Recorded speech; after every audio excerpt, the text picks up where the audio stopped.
says we're live. It's not counting ¿Qué down. pasa? There it goes. ¿Qué Counting down. pasa? So, like I was telling John here, I'm gonna go ahead and just build my own studio instead of buying something because I got a bunch of quotes from different companies, and I got quoted $33,000 from one company, dude. They were like, "Yeah, it'll be $5,500 for the installation." I looked up the installation they're using. It was $800, $785 for the material. What kind of insulation do you want in there? I mean, standard? Just like that R13 2x4, 16-inch on center. Yeah, doesn't have to be crazy. I just want to be able to be in there, you know, like in the wintertime and not be freezing. I'm going to probably get double pane windows and all that. But yeah. That would probably be the most expensive thing is the double pane windows. Yeah. Good morning. Afternoon, actually. Dustin. Good to see you, man. What up? But yeah, I've got a little bit of framing experience. I helped a subdeacon at my church build his 2-story workshop. It's like I helped him pour the concrete and I helped him pull up. I didn't do a lot of the actual construction of the walls, and so I don't have any experience being like the dude doing all the decisions. But I helped him like erect the walls, and I had the nail gun. I helped him put the siding up. Helped him nail into the concrete, all that kind of stuff. I did cuts for him. So I could ask him. I know there's like 10 different framers at my church. So I'm sure I could, even if I paid them like $30 an hour and had like 3 guys helping me, I could probably save 20 grand. Yeah. I mean, like, especially if you're just putting up 4 walls, just 4 walls, a roof, a door, maybe 2 windows. Yeah, you can find that framing on YouTube easily, or like you said, you know somebody, or you can even call me. Yep. I mean, I'm like, doing a little bit of test run by building a playhouse for my daughter. That's like 5.5 foot by 5.5 foot with a porch. And I mean, it's going good. There's definitely a little bit of flaws in it just because I'm doing the nail gun and trying to get, I'm not on flat ground is the main thing. I'm doing like kind of on a slight incline. So like some of the walls are a little bit, or like the studs are a little, but it's all pretty much in line. And I just use the planer to make it smooth when it was off a little. Yeah, that's exactly what framers do. That's what they do. So. I mean, you get disillusioned when you work in construction because I did tiling for a year and a half, 2 years, and a lot of it just like making it look good is just all right. Don't let anybody see what you're doing here. Put a shim back here. Okay, no, we're gonna cut the back of this in a way that doesn't mess up the front of this, so we can slide it in there, and it's just a lot of fudging it. Yeah, basically all it is. I mean, especially if you're just doing like 4 walls, all you really need to know is just where your stud layout, king studs, where your trimmers are going to be. Your slap a couple 2x6s together. You can make an easy header. It's not like you're going to be like having. Yes, Dustin, I am Galactic Contradiction now. He is the Galactic Contradiction. But yeah, it's not like you're going to be having like a couple of tons sitting on top of your roof. No, I mean, yeah, I just wanted to not fall down, you know. Yeah, yeah, easy. Get good enough material that it lasts a long time and doesn't the snow doesn't damage it or whatever. I mean, that would be the biggest thing, would be waterproofing. Yeah, the biggest thing I needed, I feel like a retard about is doing the roof. I mean, it can't be that hard, but I haven't really done it. No, it's not really that hard because there's some pretty easy videos. You can just find your pitch that you want, and you can just cut your rafters out right there. Get a couple 2x4s, 2x6s, whatever you want, and all you basically got to do is find the pitch. Yeah, I know. I mean, yeah, construction's not hard. I didn't grow up getting taught how to use tools or anything. I spent basically my whole 20s feeling really incompetent and just forced myself to be around people that were more competent and just ask questions that made people go like, what is wrong? So by now that I'm 30, I'm at where I should have been by 18 if I had a cohesive family unit when I was growing up. Yeah. But you're here now because I was helping build a play set at the like a swing and everything at the church, and there was like a guy who's like 25 who basically was in the situation I was in, where his dad didn't teach him anything, and I was like, I'm like the journeyman now. This is weird. I'm like, he didn't know how to use a drill. Like, he was just like, okay, no, you get your shoulder behind it. You know, it's He's like the meme when like you give a girl like a hammer drill, she gets the hammer, she's like, have you seen the one? This the how one where you do it? she's trying to drill it in. She's hitting the drill with a hammer. Yeah, it's like, It wasn't is this that bad. Is this how you do it? It wasn't that bad. And I kept having to correct him. I tried to make it clear, like, I understand where you are right now. I was there for the majority of my life. Yeah, it's like, and, you know, it's like, it's not that far from a concept. You're just like, it's a hammer drill. You just give someone a hammer drill, they're just be like, okay, drill, hammer. Mm-hmm. Okay, I can figure out. Yes. Yeah, so that's the plan. I've got right now. I've got a pool of $6,000 to get it built. Building up more funds for it. How big are you trying to make it? Like 8 by 8, 12 by 12. Well, I've got a concrete pad that's already came with the property, and it's 13.5 feet by 17.5 feet. So I'd like to maximize that space as much as possible. Yeah. So I was thinking 13 by 17 would give me 5 feet of concrete showing on, or half foot of concrete showing on the perimeter of it. Yeah, that's good. I mean, with $6 grand, you can build a pretty decent little shack there. I mean, well insulated. It'd also be nice because I had some guys over for like men's night at church, and we were just in my living room playing games and talking and waking up the kids. So it'd be nice to have a place that's kind of like a cigar lounge or something like that on top of the, like, if it had enough space for people to hang out together at. I could also do like a table and have in-person interviews and stuff. Yeah. Throw like a poker table, pool table, or whatever in there, and just like, it'll become your little man cave. Yeah, it's gonna be nice. But I wanted to get done soon, but now we're entering in the cold months, and I built the last workshop, or helped build the last workshop in the cold, and that sucked. Oh, it's not fun. It's not fun. It's not. Well, today, I'm sure everybody is. Well, it's still going on. The Charlie Kirk assassination. It's something that I'm sure a lot of other people feel this way, where it's been at the forefront of my mind for 9 days now. Yeah, going on 2 weeks now. I can't think of another thing that has affected me, another political public thing that has affected me in this way. And the last thing that affected me like this was probably the attempt on Donald Trump. Yeah, well, even then it was because there wasn't I mean, it was tragic in the way that's where our country is. That there are political attempts, but now there's a enacted assassination. So it's a different feeling and a lot of rage and anger, sorrow, grief. I mean, like, I'll just be driving, I just start crying, thinking about his wife and kids, and it's made me more appreciative of the time I have here. That you get lost in the day-to-day of just getting tasks done, trying to push the needle forward in your life and in your.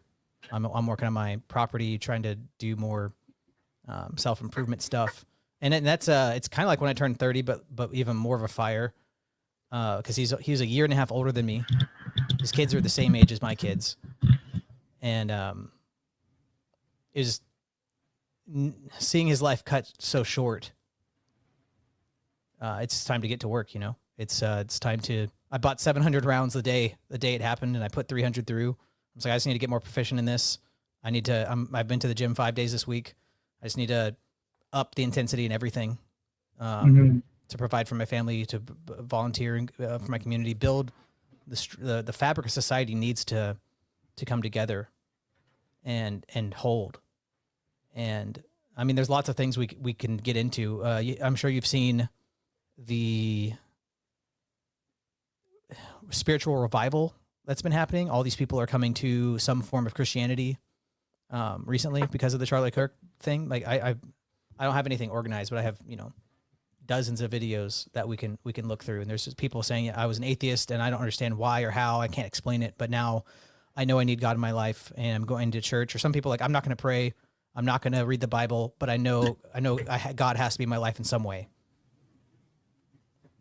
Yeah, no, I've definitely, and it's been awakening for both sides, and it's also been awakening for the left side. Like there's like, I guess you're like regular lefty normie.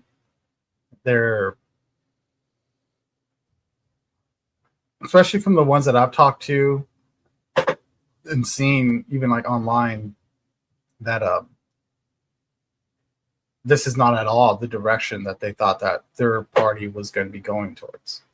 Yeah, and then when you like celebrating murder. Yeah, and then once you like break down their whole ideology to them and like where it comes from, not like necessarily where it comes from, but where it's going to lead to, then it's like a huge eye awakening for them. They're just like, oh, because like, I mean, like within your basic atheist, lefty, whatever, you're just like, you can't really say that this is bad or anything like that. This is just a circle of life, Right. It's just power politics. Yeah. Yeah, exactly.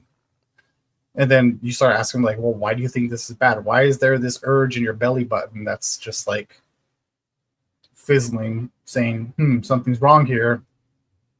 Like, where is that coming from? And how do you know that? How can you trust that? Where do you know this?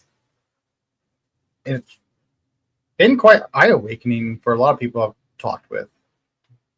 And I haven't talked to any lefty people. Hello, listener. About it.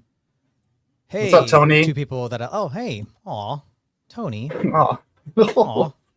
Tony, I was sad that you left that chat that we were. I'll make my V-neck a little lower for you, Tony. Oh, I can. Yeah. I'll turn my shirt into a V-neck for you, Tony. Let me get a little clip and I'll get it going. Who would have thought that calling anybody who disagrees you a Nazi would result in people being happy when they get assassinated? Yeah. Happy birthday. Whose birthday is it? Is it your birthday? Well, happy birthday to you. Yeah, happy birthday. Happy. Where's the chair we can put you on and we wish it was our birthday. Bar mitzvah. It's part of me is just trying to figure out where I am now spiritually, because I feel it's processing all those emotions, and I don't know, maybe I'm leaning into being too serious. It's really serious. I mean, it's really serious, obviously, but I don't know. Maybe I just have to keep going through time a bit further to, because I'm different now. Like I've changed my behaviors, my feelings have not. I mean, the anger has gone down to like it's still boiling, but it's like a simmer. Yeah. It's like a. Oh, it's Tony's birthday. Like, it's Tony's birthday. Happy birthday, Tony. Happy birthday. You're going to get some gabagool today, eh? Tony, I don't know what your last name is, but I'm going to tell this story anyways because it's a different guy named Tony. There's a guy at my church named Tony Capoletti, and my godfather, we're all at midnight, and he's like, Tony, last night when I was in the shower, I couldn't stop saying your name. He's like, what the hell did you? He's like, yeah, I just kept going, Tony Capoletti. I heard him tell this story like 3 times, and now there's just a big meme in the community where we say his name like that. That's Tony's last name now. Yeah, Tony Capoletti right here. Yeah, even if we do know what it is. Tony Capoletti, going home to get some gabagool from my mama. Well, anyways, get some chopped cheese. We can watch something. This is I think a condensed form of just everything here.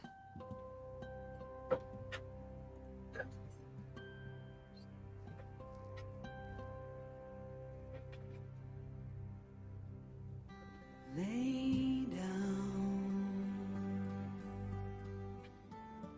your sweet and weary head.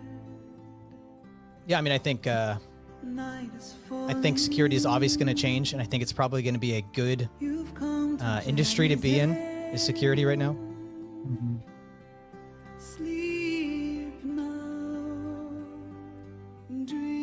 Yeah, don't trust any organization to do your do your security anymore. Especially Jocko Willings. They are calling. Or Mr. Cash Hell. A distant shore. Why do you weep? What are these tears upon your face? Soon you will see all of your fears will pass away, safe in my arms. You're only sleeping. What can you see on the horizon? Why do the white guards Is that Santa Monica? Looks like it, yeah. across the sea? A pale moon rises. The ships have come to carry you home.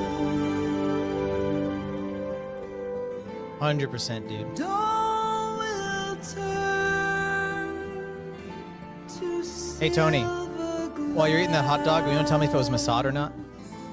Light on the water. Yeah, who put the wiener in your bun? Old souls Was it Mossad? Wednesday last week, I got up like it was any other day, and then I see my friend murdered on live TV. And the very next day after that, I go onto social media, and what do I see? Thousands upon thousands of people celebrating and cheering and acting like it's a wonderful thing that my friend bled out on a college campus and was assassinated in the most brutal and public way that anyone has been in years. It has to stop. And my message is to all of the domestic terrorists in this country spreading this evil The hate. Giga Jew. You want us to live in fear? We will not live in fear, but you will live in exile. I was thinking about his children. I was surprised at seeing this. They will only be reading about Governor. him now, What can instead of him reading to them bedtime stories. Thank you guys for a respectful conversation, even though we see things very differently. And if you're engaged in the creation of that content, I think God has a better plan for you. I know that might sound preachy and not what you want to hear, but maybe you'll have an encounter with God, and Jesus loves all of you, and He can transform your life. He transformed my life, and every day is a new day, and it's a hopeful, beautiful life ahead of you. And God loves every single one of us. We're all sinners, and Jesus died.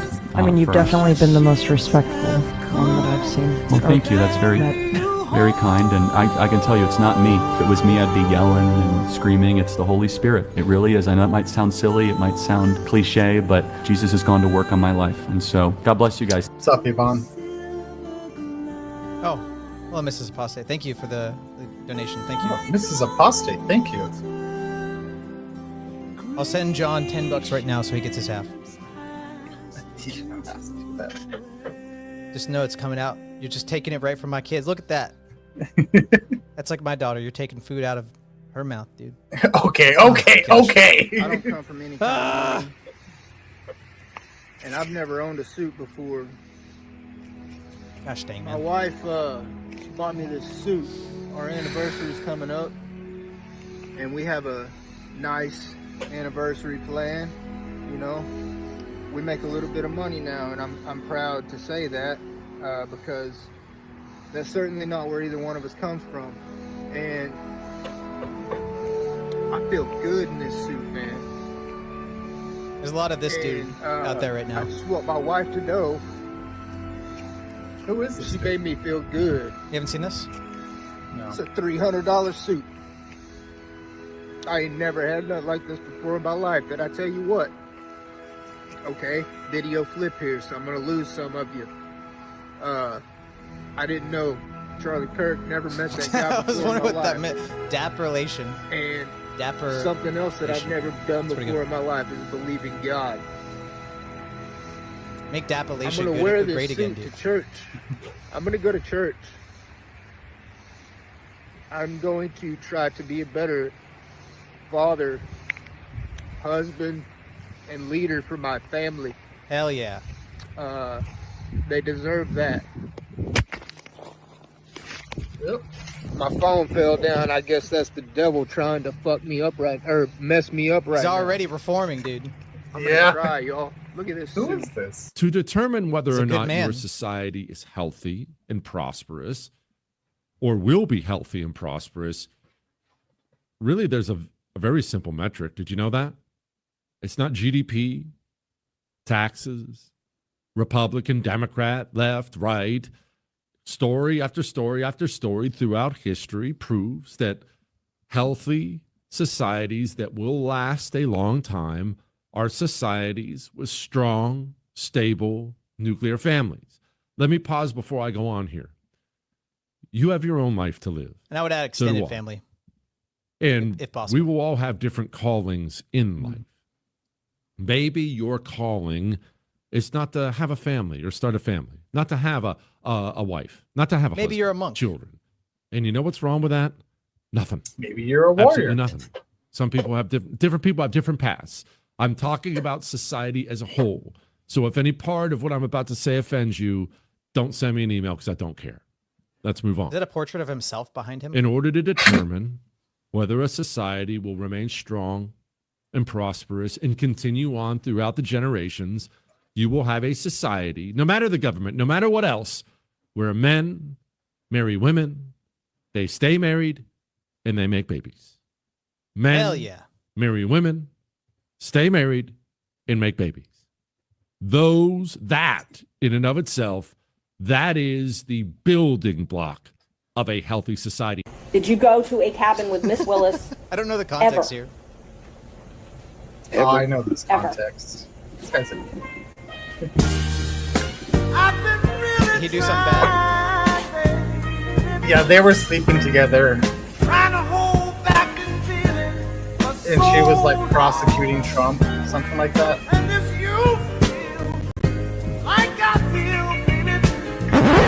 No, You've never gone to a cabin with this. no. As someone who disagrees with him, obviously I disagree with him on everything, although we didn't see eye to eye. As someone with a differing opinion, almost everything. Should I get specific with the things I disagree with him on? So what I want to do is make my post that people shouldn't be killed for their opinions, but figuring out the perfect amount of qualifiers to include has been near impossible. Political violence on all sides needs to stop. Like, essentially I want people to know that I'm good because I'm against murder, but I'm also good because I disagree with them. Guns are bad. It's something that says I care, I have empathy, but also if you disagree with them on anything, that's none of my business, you know? Like, well, I don't know. Are there a know lot of anyone this with empathy? person What out do there they right now? Although I disagree with them on 90% of things, to 99% of things. Did I wait too long, even? I mean, I'm not touching Israel stuff with a 10-foot pole. Now the right's figured out how to get people fired, too, which is adding another layer of complication. What post would you actually think? Why don't you grow the f*** up? What are you, retarded? The goal of social media is to say the least amount possible while also not saying something when you're supposed to say something. Why don't you talk to me when you understand social media? Like, I wanted to feel compassion. I feel like This that fitness music cut influencer in went with like all this a little evil too makes early. me sick. That's kind of pretty good, I guess. Sort of it. No, she's getting f***ing crushed. Mitchell Robinson just said he feels bad for the family and he's getting f***ing killed. Kristen Chenoweth says, I'm so upset, didn't always agree with him, but appreciated some perspective. She's in a f***ing shitstorm right now, even though I think he's bad news. No! You know, it's times like this I question if I even want to be an actor. You're screwed. So then you disagree with him? Do you even know what a qualifier is? Why didn't you have that energy for the last 45 tragedies? Delete your other tweets before they can get you on the hypocrisy. Maybe we should do a video where you cry. Dude, that's No, so that's crazy. weird. We're not What is gonna going on cry. there? Think. It sounds like selective empathy to me. Time is running out. Rabbi Shmuley's using this to raise money. Maybe that could be you. You could get rich off this. Everything is at stake. That's it. Although I disagree, dying is bad. Sent. Yes, I did it. My fucking job. I was just fired from What's my job. funny is I was like just fired from my that's job. what people have to I was deal just with. fired from my fucking job. I was just fired from my fucking job. Now I have nothing but this. I have nothing but this website. I have nothing anymore. I have nothing. I have nothing anymore. I have nothing anymore. I have nothing anymore. I have nothing anymore. This is you. This is your sister, your wife, your daughter. But this right here is you. Such a roller coaster. This is your sister, your wife, your Yeah, daughter. this was a great episode from Sam Hyde. This is you. This is your sister, your wife, your daughter. But this is you. And this is their reaction when you are killed. This is the joy they feel when your sister is raped, when your children are castrated, brainwashed to hate Yeah, I you. mean, they're just trying to get us to push back so we lose This is their this galvanizing ecstasy effect that's happening. when the floor of the subway car is awash in your blood. This is you. Make no mistake, that is a symbol. That is you. But this won't last long. Well, okay. Let's hear a distinction now. Charlie Kirk is not me, and there is no they that wants me to die. I mean, maybe, dude. And I hope that's the truth. And I've talked to people I know personally here in my town, and they say that they know, 6, 7 liberal friends of theirs that are celebrating his death personally. And you're talking about Sam Hyde rage baiting. I don't Okay. think it's rage. I I don't think misunderstood I don't think at this point it's rage baiting crap anymore. It's not like No, we're I mean, I think trying it's trying to get people to understand the seriousness. Because like with Yeah. the celebrating of his murder, of his assassination, if I was gonna like write a story about this evil group and I wanted to make them like cartoon level evil, I don't know if I would come up with them, in mass celebrating the death of an innocent, moderate man, husband and father. I mean, so it really when I started seeing all these celebratory videos, it blindsided me, and I couldn't stop watching them because it is surreal. To know that these people are my neighbors, these people are people I grew up with, people I went to high school with, and I talked to my friend, and there's people here in my town that he knows, he's known since high school that are celebrating it, and it's not. What am I saying? So maybe Sam Hyde is rage baiting, but who is he rage baiting? Is he trying to get the right mad or the left mad, in your opinion? Because in my take of that video, this is you. He's trying to get people to realize that it's not hollow celebration they're doing. It's not performative. Yeah. These people, they're really, really glad he's dead. And I've seen videos where people would say, I would pull the trigger myself. I can't wait for more of this. And they're not just talking about Charlie Kirk pundits. They're talking about their neighbors. They're talking about their family members, their dads, their grandpas. They're talking about me, talking about you. Because Charlie Kirk is somebody that I didn't really watch much because I looked at him as somebody who I would have been into when I was, in 2017, when I was getting back into right-wing politics after being a squishy lib for 2.5 years or whatever. And my problem with him was that he was not extreme. That he was too much of a centrist, too far left compared to me. So when these people are celebrating someone who's a moderate die, I mean, I can only imagine that they want anyone to the right of him dead as well. Yeah, Twitter I have people to turning agree into with some ethereal they that's out to get you nonsense. Well, I mean, no. Well, Um, no, I mean, I get what you're saying, that it's a convenient thing to say they and like not like who we're really talking about. But I mean, we have videos. He showed the videos of people celebrating, and like I said, it's not far fetched for you to know these people in your own life. And I've talked to people like, yeah, I mentioned that I agree with Charlie Kirk on a lot of things, and my liberal friend that's happy he's dead is like, well, it's okay, just don't talk about them. So if I talked about them, would you want me to? Would you celebrate my death? Yeah, and there's no rage baiting at all within these instances that have been like coming up. Especially with that girl that was stabbed and everything like that. Like, because you saw everybody was just like, who cares? The bitch is dead. She died. Nah. it's like, oh, well, what happened to black people? And the same thing that comes with Charlie Kirk, you know, oh, what happened to George Floyd? It's not a rage bait.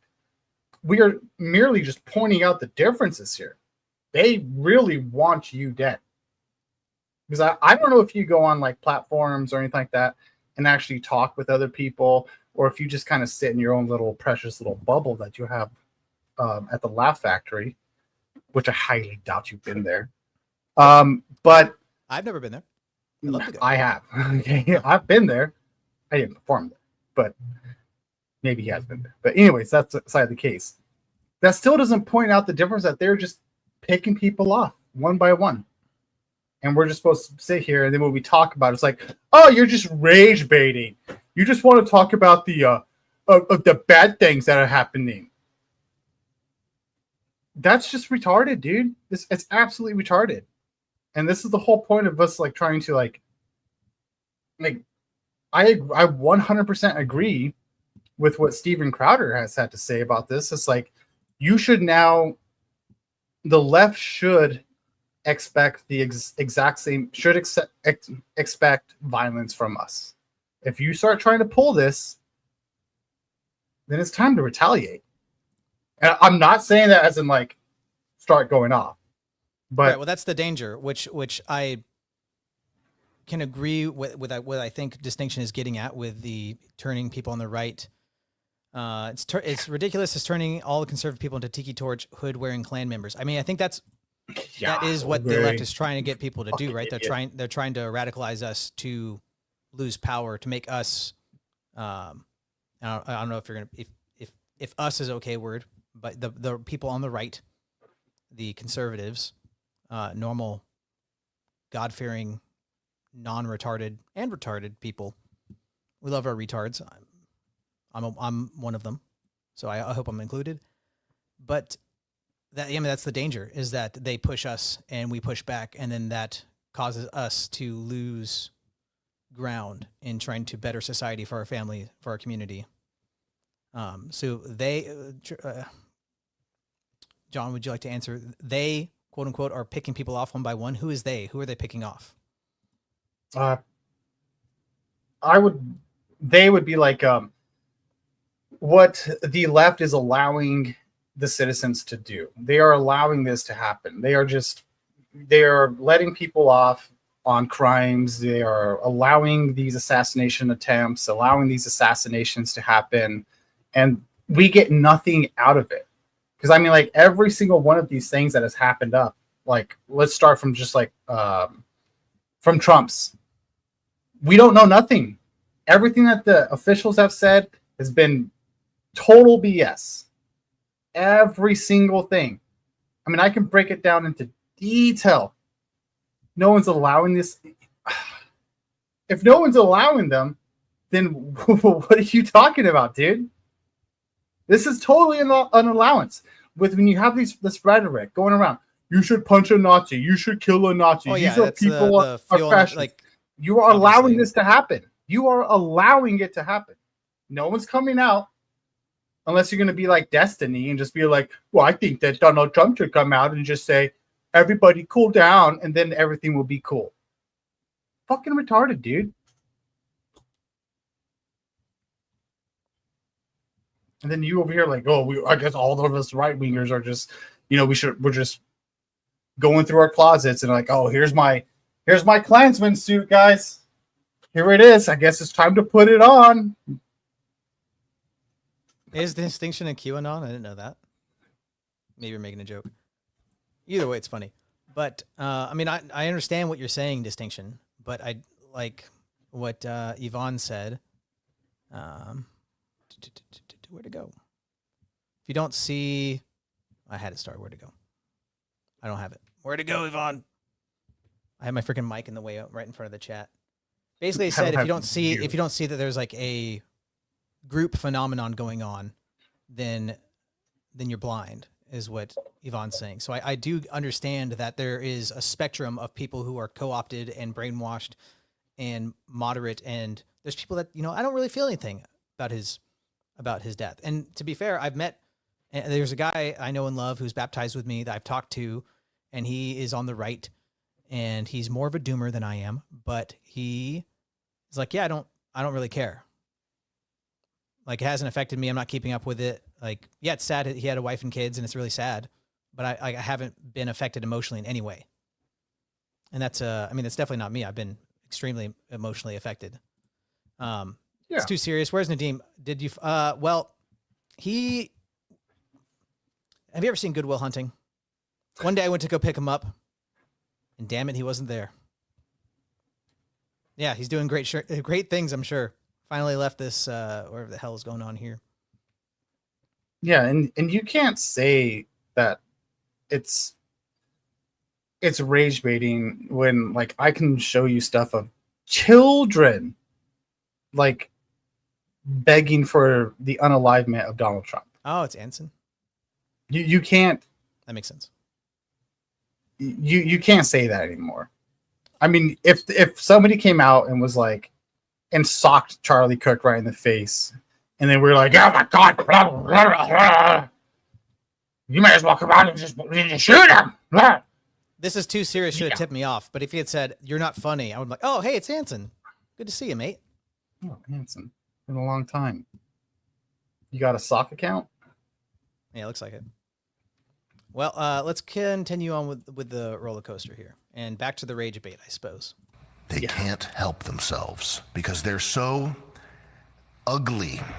Like I hope that's true. That the only joy they can experience, the only good that they can envision is to take something beautiful or innocent down to their level. And when they can't do it, the next best thing is blood. This is Charlie's family. And these are his children who will never be able to hug their dad and grow up with a murdered father. And these are the people who smugly revel let him derail in this. a little more because I don't mind distinction. I know a lot of people mind him, but I think what he's saying has some value, and it's good to have these pushbacks to try to figure out distinctions. But yeah, he does like derailing and being contrarian, and he's told me that he likes being contrarian. And no, we've seen it. It's whatever, man. Everywhere. No, it's fine. No, I don't care about it. You can just get me amped up, dude. It's cool. You want to like? I'll give you the space, dude. I already gave you a what the hell was it? I gave you a what did I call it? You basically had free immunity to say anything on my behalf, and I'd get in trouble for it. If you want one of those, just let me know. No, you're on the topic. People are just saying because we were watching the video and we stopped for a while. It's not a big deal. I don't care. And they won't stop with just Charlie. The boats are burned. There's nobody coming to help. The barbarians are at the gate. This is the fall of ancient Rome that we are living through currently. And what happens in the next 2 weeks is going to determine the future of mankind. That's not hyperbole. That's just how it is.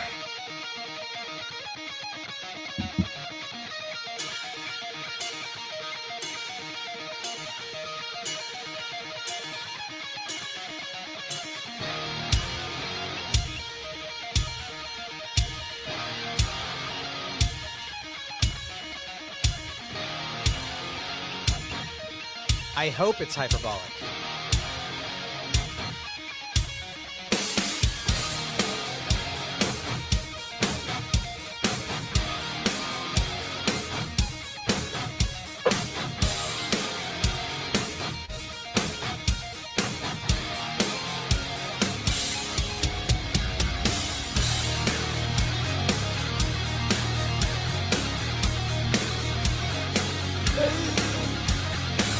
Some new lows over the weekend with the MAGA gang desperately trying to characterize this kid who murdered Charlie Kirk as anything other than one of them and doing everything they can to score political points from it. Well, Jimmy Kimmel was fired because he had bad ratings more than anything else, and he said a horrible thing about a great gentleman known as Charlie Kirk. And Jimmy Kimmel is not a talented person. He had very bad ratings, and they should have fired him a long time ago. So, you can call that free speech or not.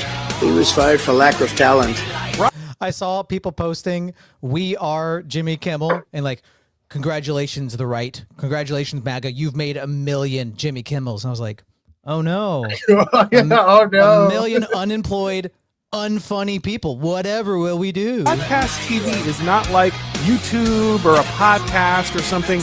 When you sign on to be on broadcast television, that broadcast television exists because the federal government has carved out a part of the broadcast spectrum for that corporation.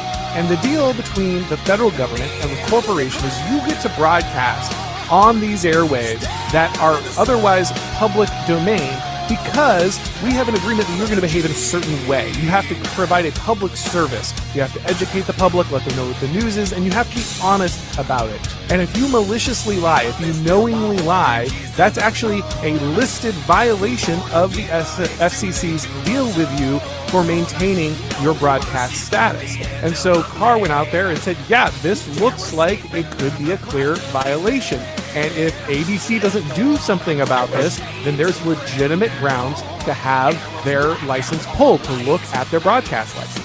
You talk to the shooter's mother, you talk to the shooter's father, you talk to the local district attorney, you talk to the FBI director or the deputy director of the FBI. You look at every ounce of evidence that we have, and it is clear. This is a person who grew up in a pretty normal family, actually had a pretty good home life, who was radicalized by the far left, by the social networks of the far left, by the ideas of the far left, and got so far down the path of radicalization that he killed my friend. That is not a both sides problem. My friend is dead because of left-wing political radicalization, and if you want to cut that out, then be honest about it and look yourself in the mirror. If I walk out of this building and I get killed, that every conservative, even the ones that I've feuded with, that they will not be happy about that. They will mourn that. They will mourn that, and it's the same if it happened to any of us. They'll mourn it. Even the people, the conservatives, didn't like us. But I also know that on the left, they won't share in that mourning for the most part. And so kind of the friend-enemy distinction is easy for me to see. The people who will mourn your death are your friends. The people who will dance on your grave and laugh in the face of your grieving wife are your enemies in this battle. And so that's where the unity needs to come. What in the hell is going on? Earlier this year, a poll found that more than 55% of people on the left believed that it would be at least somewhat justified to murder Donald Trump. These are not just some abstractions on a page. These are our fellow citizens. How can we come together with people who believe these things? The thousands upon thousands of people gleefully celebrating a father of two young children getting gunned down in broad daylight. I wish I wouldn't have seen that video. I wish my kids would not have seen that video.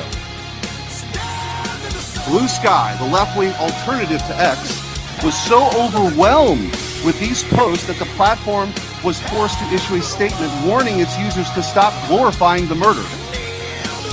And it wasn't just random social media trolls. It was journalists, elite college professors, and even politicians, all but saying Charlie's assassination was justified because of what he thought, because of what he said. We saw the flood of hit pieces, the most powerful media outlets in the nation dishonestly attacking and villainizing Charlie for the most vicious possible terms. How can you ask us to unite under that? There can be no unity between good and evil. Somebody has to win this thing. Song?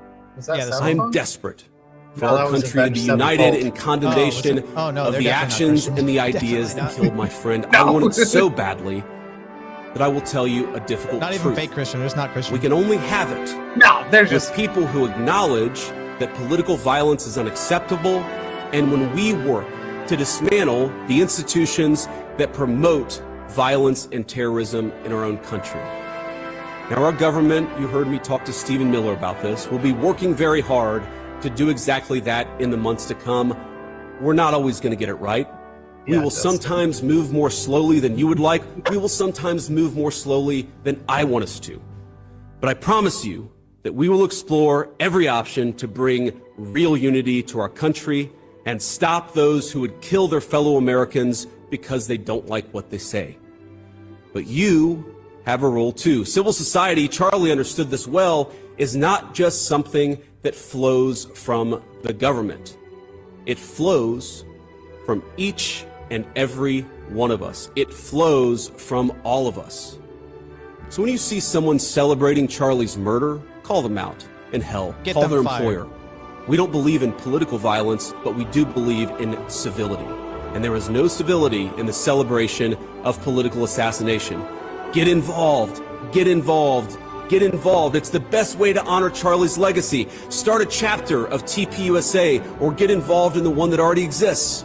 If you're older, volunteer for your local party, write an op-ed in your local paper, run for office. I can't promise you this is going to be easy.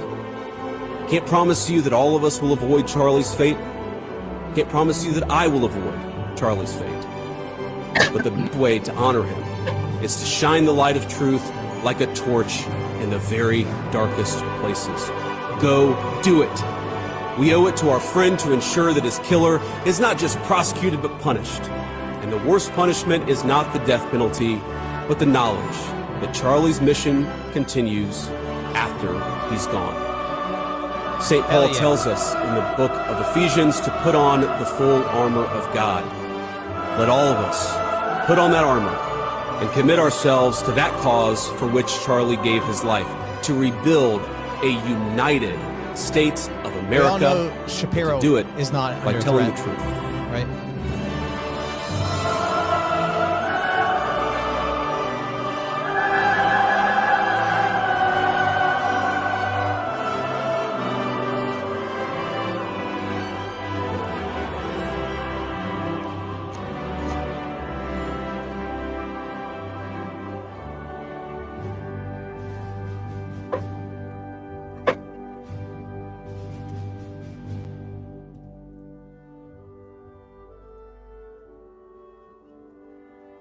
I mean, kinda.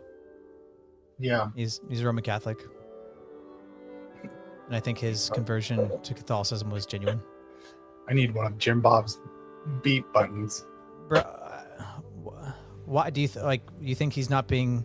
You know, I get that part. Yeah, I get that. But I don't know. I don't think it's a bad thing that an American politician quoted the Nicene Creed for the first time in a speech. You know. Yeah, and this is like not to get like all ooshy gushy, but like everyone's like, oh, you know, you didn't quote the Bible the way we want. We do it. You didn't do it the Orthodox way. You didn't do it the Catholic way. You didn't do it the Calvinist way. You didn't do. Dude, right now that's not the battle. You know, like that's not the battle right now.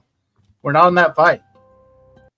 And I fully uphold like what Andrew Wilson says, like, you know, and many other people have said the same thing too, where yes, there is a spiritual warfare within the church that we need to handle, but right now we have the people capable of handling that in the church. And I'm not even baptized Orthodox. I'm still in a choir. I'm really bad at catechism. I'm really bad at all of it. Okay. I'm still really bad at it. But there's a bigger battle that we need to fight right now. So this is just dumb, dude. This is really dumb takes. I mean, we have to Really dumb just takes. acknowledge that the MAGA coalition, a big part of it that has been grafted on, is the tech bros, the weird transhumanists / the guys that are into tech, developing tech. They're championing small tech over big tech by large, and all of it. Here, distinction. What do you seems that think way. about this? And that is part of the movement now. They don't have all of the same values, but that is part of the coalition. And when that comes to blows, when that comes to head, then it'll have to be addressed then. But it's not necessarily the fight now. Mm. Oh my gosh. Here we go. Yeah, I got it. What do you think of this distinction? Oh, I saw this. I have the best news ever. What? Donald Trump died? Second best news. The vice president died? Okay, third best news. That Elon Musk died? Okay, no. Nobody died. My best friend's getting married. Which one is it? Taylor Swift! Taylor Swift and Travis Kelce got engaged! I have the best news ever.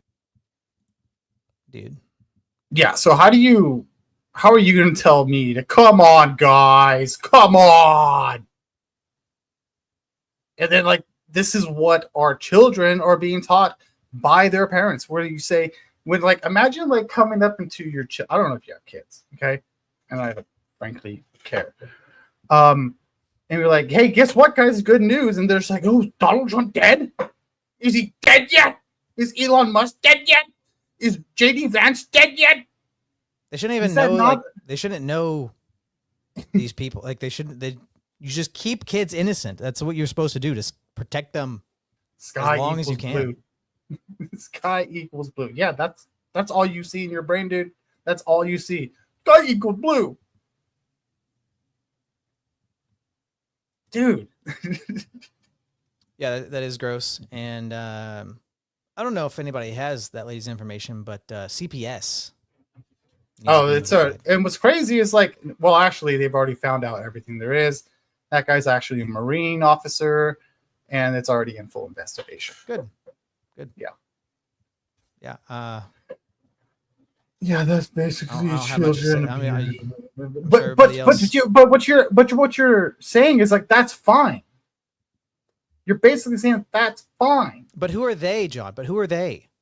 No, the bagel. If Tony was here anymore, he would just be like, it's a Zionist! Which, I don't know. Lots of things point to that direction to me. So we could say, let's just say it was Mossad. Let's just say. I don't know.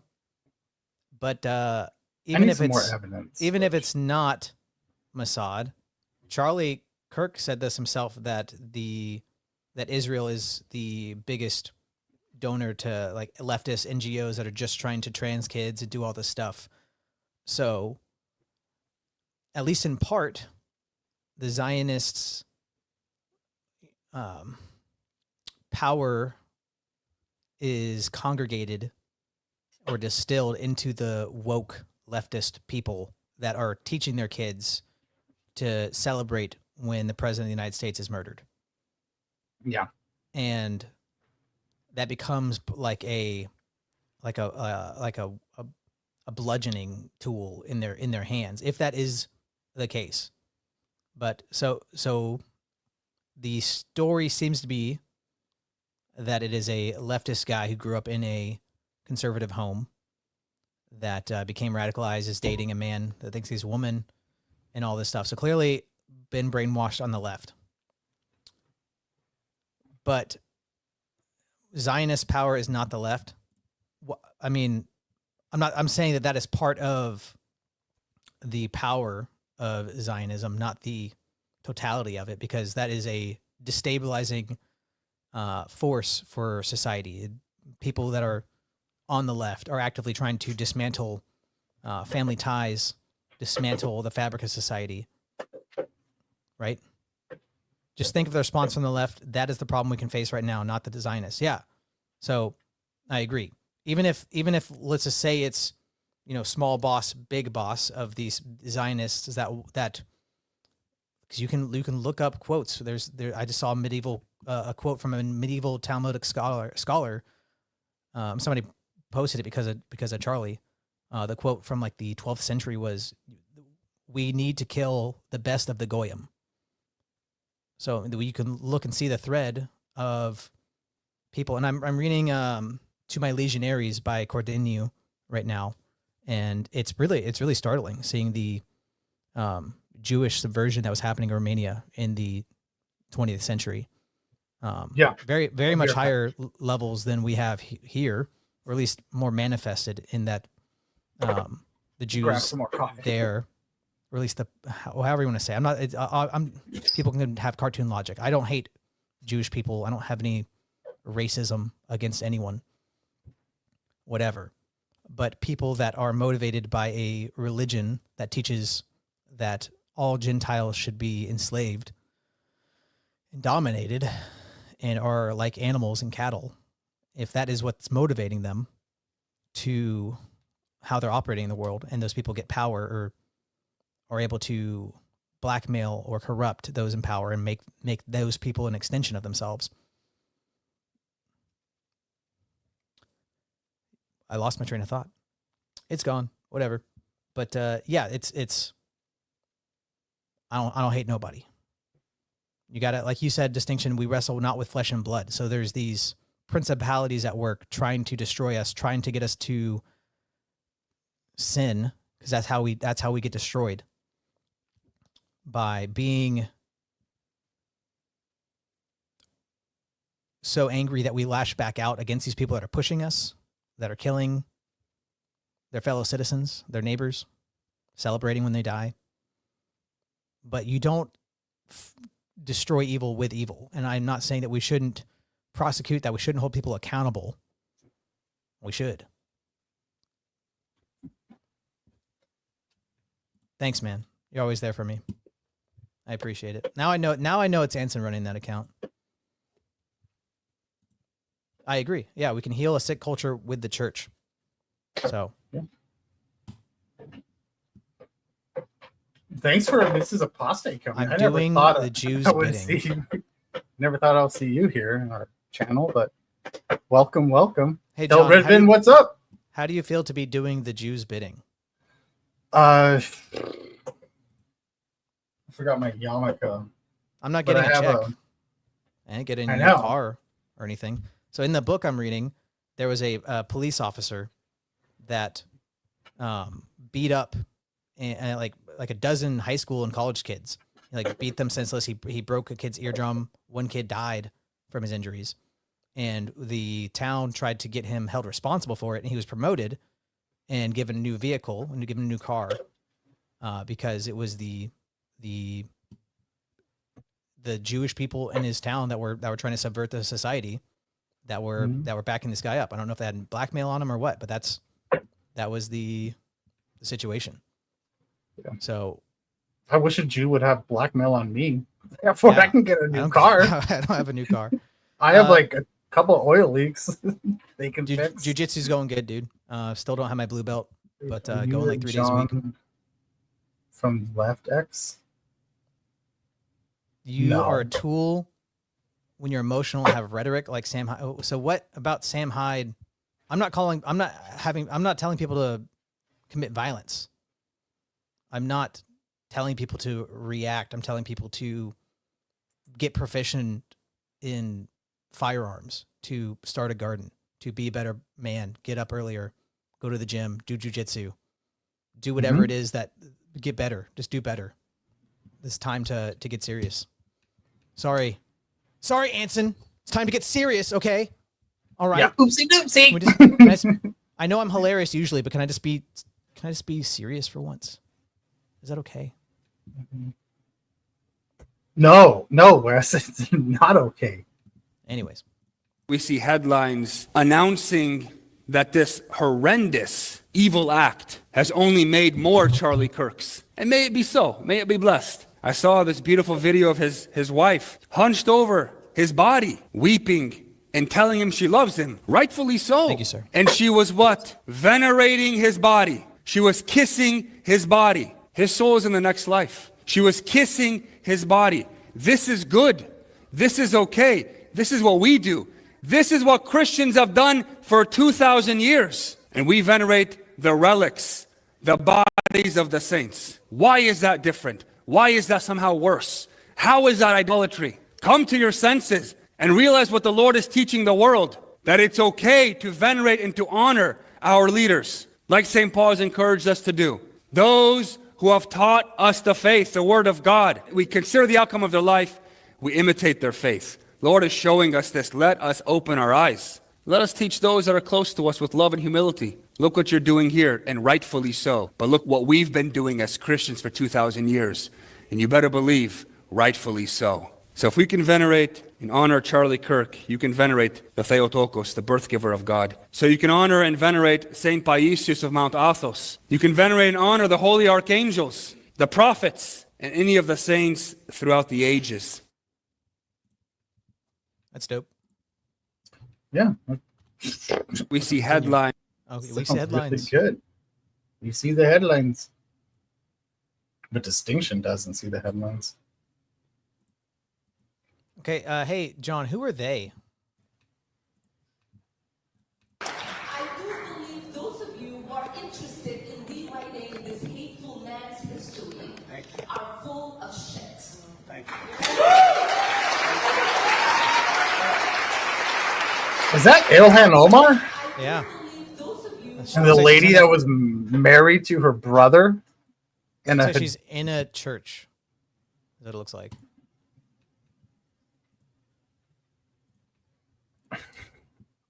Right?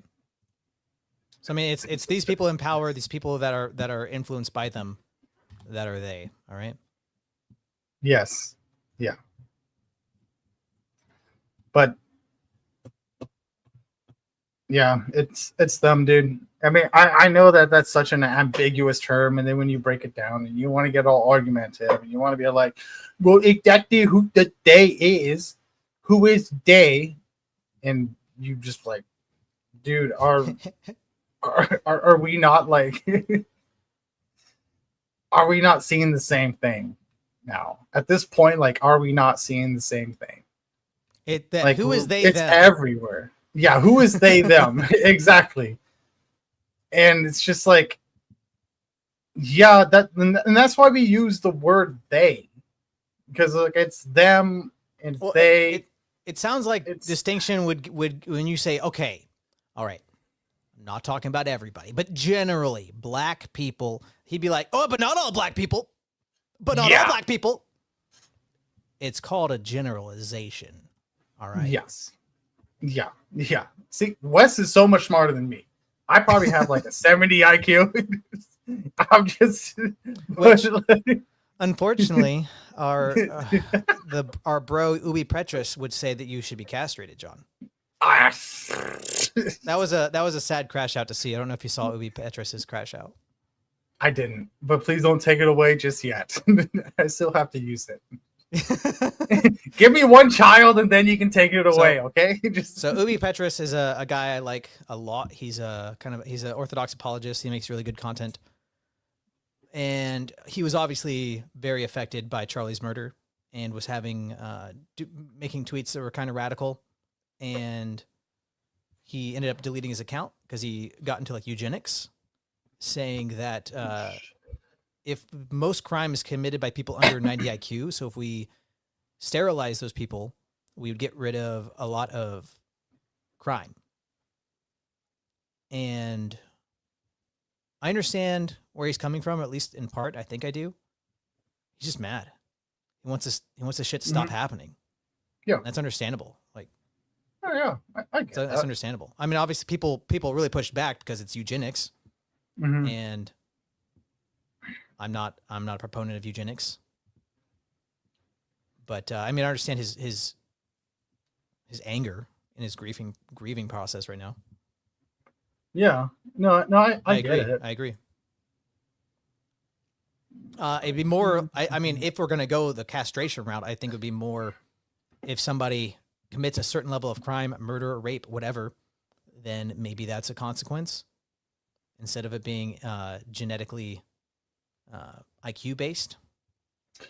Yeah, come take my balls, boy. Right? Yeah. Try so it. Try it. you hate to see somebody you like post something in anger that there's repercussions for. At least he deleted his own account. But yeah, I was sad when he deleted it. I was like, I mean, it's in a month, people are like, if you just calm down or whatever, just say I was angry. I think the first time I came across that guy was Uni was Ubi? After his debate with yeah the voice of reason, the little butt biter, and then he had all the sexual scandals and said, "Look how I'm actually very humble and pious. Look at my prayer roll. Let me keep making money, please." You see, it's as long as you guys do not stop sending me money. I'm still in I a will not relationship stop with a praying. minor, but please send the super chats. I mean, what do I do? Just break it off with her? It's gone too far. We already had sex. I have to marry her. I know. Now that we can say with some certainty that if Tyler Robinson indeed shot Charlie Kirk, he shot him for personal reasons because he saw Kirk as a direct threat to somebody he loved. That Robinson was not a stochastic proxy murderer from Antifa or the Groypers or the... Now, okay. Distinction. Are you going to be mad? Are you actually mad about Sam Hyde rage baiting when that's your bread and butter? That's your damn bread and butter, nigga. right-wingers who had so recently called Kirk a fraud, like Laura Loomer, it is then also clear that there is truly only one person whose words created, amplified, mainstreamed, and manufactured this nightmarish environment that has led to Charlie Kirk's death. This dude feels like AI. The leading threat in this country, in this moment, to the safety and the lives of conservatives and Republicans and MAGA commentators and politicians and civilians is not George Soros, and it's not Antifa, and it's not a Democrat, nor a liberal, nor a socialist, nor an immigrant, nor a transgendered person. The leading threat in this country, in this moment, to the safety and the lives of conservatives and Republicans and MAGA is Donald Trump. The individual who's done the most to put the lives and welfare of all of us directly and also by his perverted lead and demonic inspiration of others is Donald Trump. The America in which Charlie Kirk was murdered, the America in which Melissa and Mark Hortman were murdered, the America in which Paul Pelosi was beaten, the America in which Donald Trump himself was shot. I only want that type of voice to like commentate when I'm playing FIFA or something. FIFA? I don't know. Yeah. Madden? So he hit him, so he kicked the ball. I went to the files to look for Madden, and only FIFA came up, so that's what I said. But I think yeah, it would be he would be a good voice for Rainbow Six Siege. He would be a good voice for Siege. Or I don't know, Tiger Woods golf game or something like that. That was Donald Trump's America. This is Donald Trump America. We only do hole-in-ones. God forgive me. I'm not going to say the joke I thought of. That's the weird thing. Okay, Anson, with me in comedy right now, I have these jokes I don't want to say. And I've seen people do comedy about like all this stuff that's going on. I know it can be done, but my old brain is not in sync with me right now. All right. This was Yvonne. Yvonne, do you want to speak about racism before or after the black lady? Oh, such a question. Let's let the black lady speak. Okay. What a polite young white man you are. Fly high, Charlie.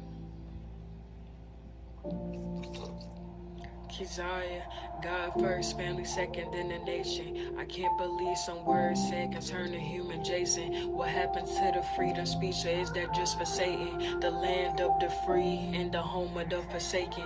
Cause who is living free when your home is a cave? Cause fear just roaming free, cause these people are deranged. If someone disagreed, then their life should be slain. I live amongst these evil mindsets. Yvonne's face right now, dude. Charlie Kirk murdered, I'll forever say that name. A man of God assassinated, I'm in so much pain. Cause they killed Jesus Christ, cause they ain't like what he was saying. It's 2025 and it's happening again. Cause good people be dying, I would never understand. But I'm gonna put my hands together, pray inside the chaos. Cause now 2 kids forced to grow up hurting without they pops. A wife now a widow. That didn't rhyme with chaos, did it? I pray God send y'all peace, Lord, I'm talking about a flood. Cause if I lost my heart like that, I think of giving up. So Lord, Nadeem, with this family, when the people needed you the most. Send angels to defeat the demons possessing all these monsters. Charlie Kirk don't like the empathy, he'd rather have compassion, cause with empathy it's thought rather than completing the action. Sympathy, understanding, and allows room for concern. Y'all here switching up his words just to make him sound so evil, when the same people that's lying are the people celebrating, having parties Charlie shot just for proudly educating. America, stop killing, we was supposed to be debating. I'm sorry Charlie Kirk, now you right beside the savior. See, distinction. Some people process trauma differently. You know, some people create a spoken word rap that's, you know, right from the heart, and some people tweet about eugenics. Hey, Yvonne, do you want to talk about racism? Yeah, I wanted to say a little thing. Let's make a distinction. There's a good racism and a bad racism.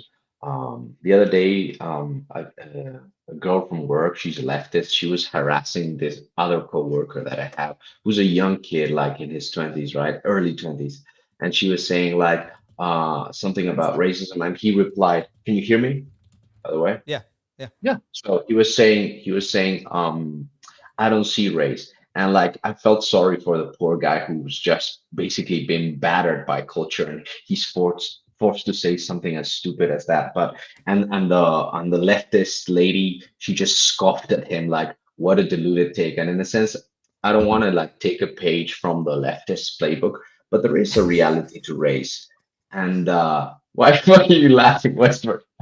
Sorry, what'd you say? They can hear you, but they're not listening.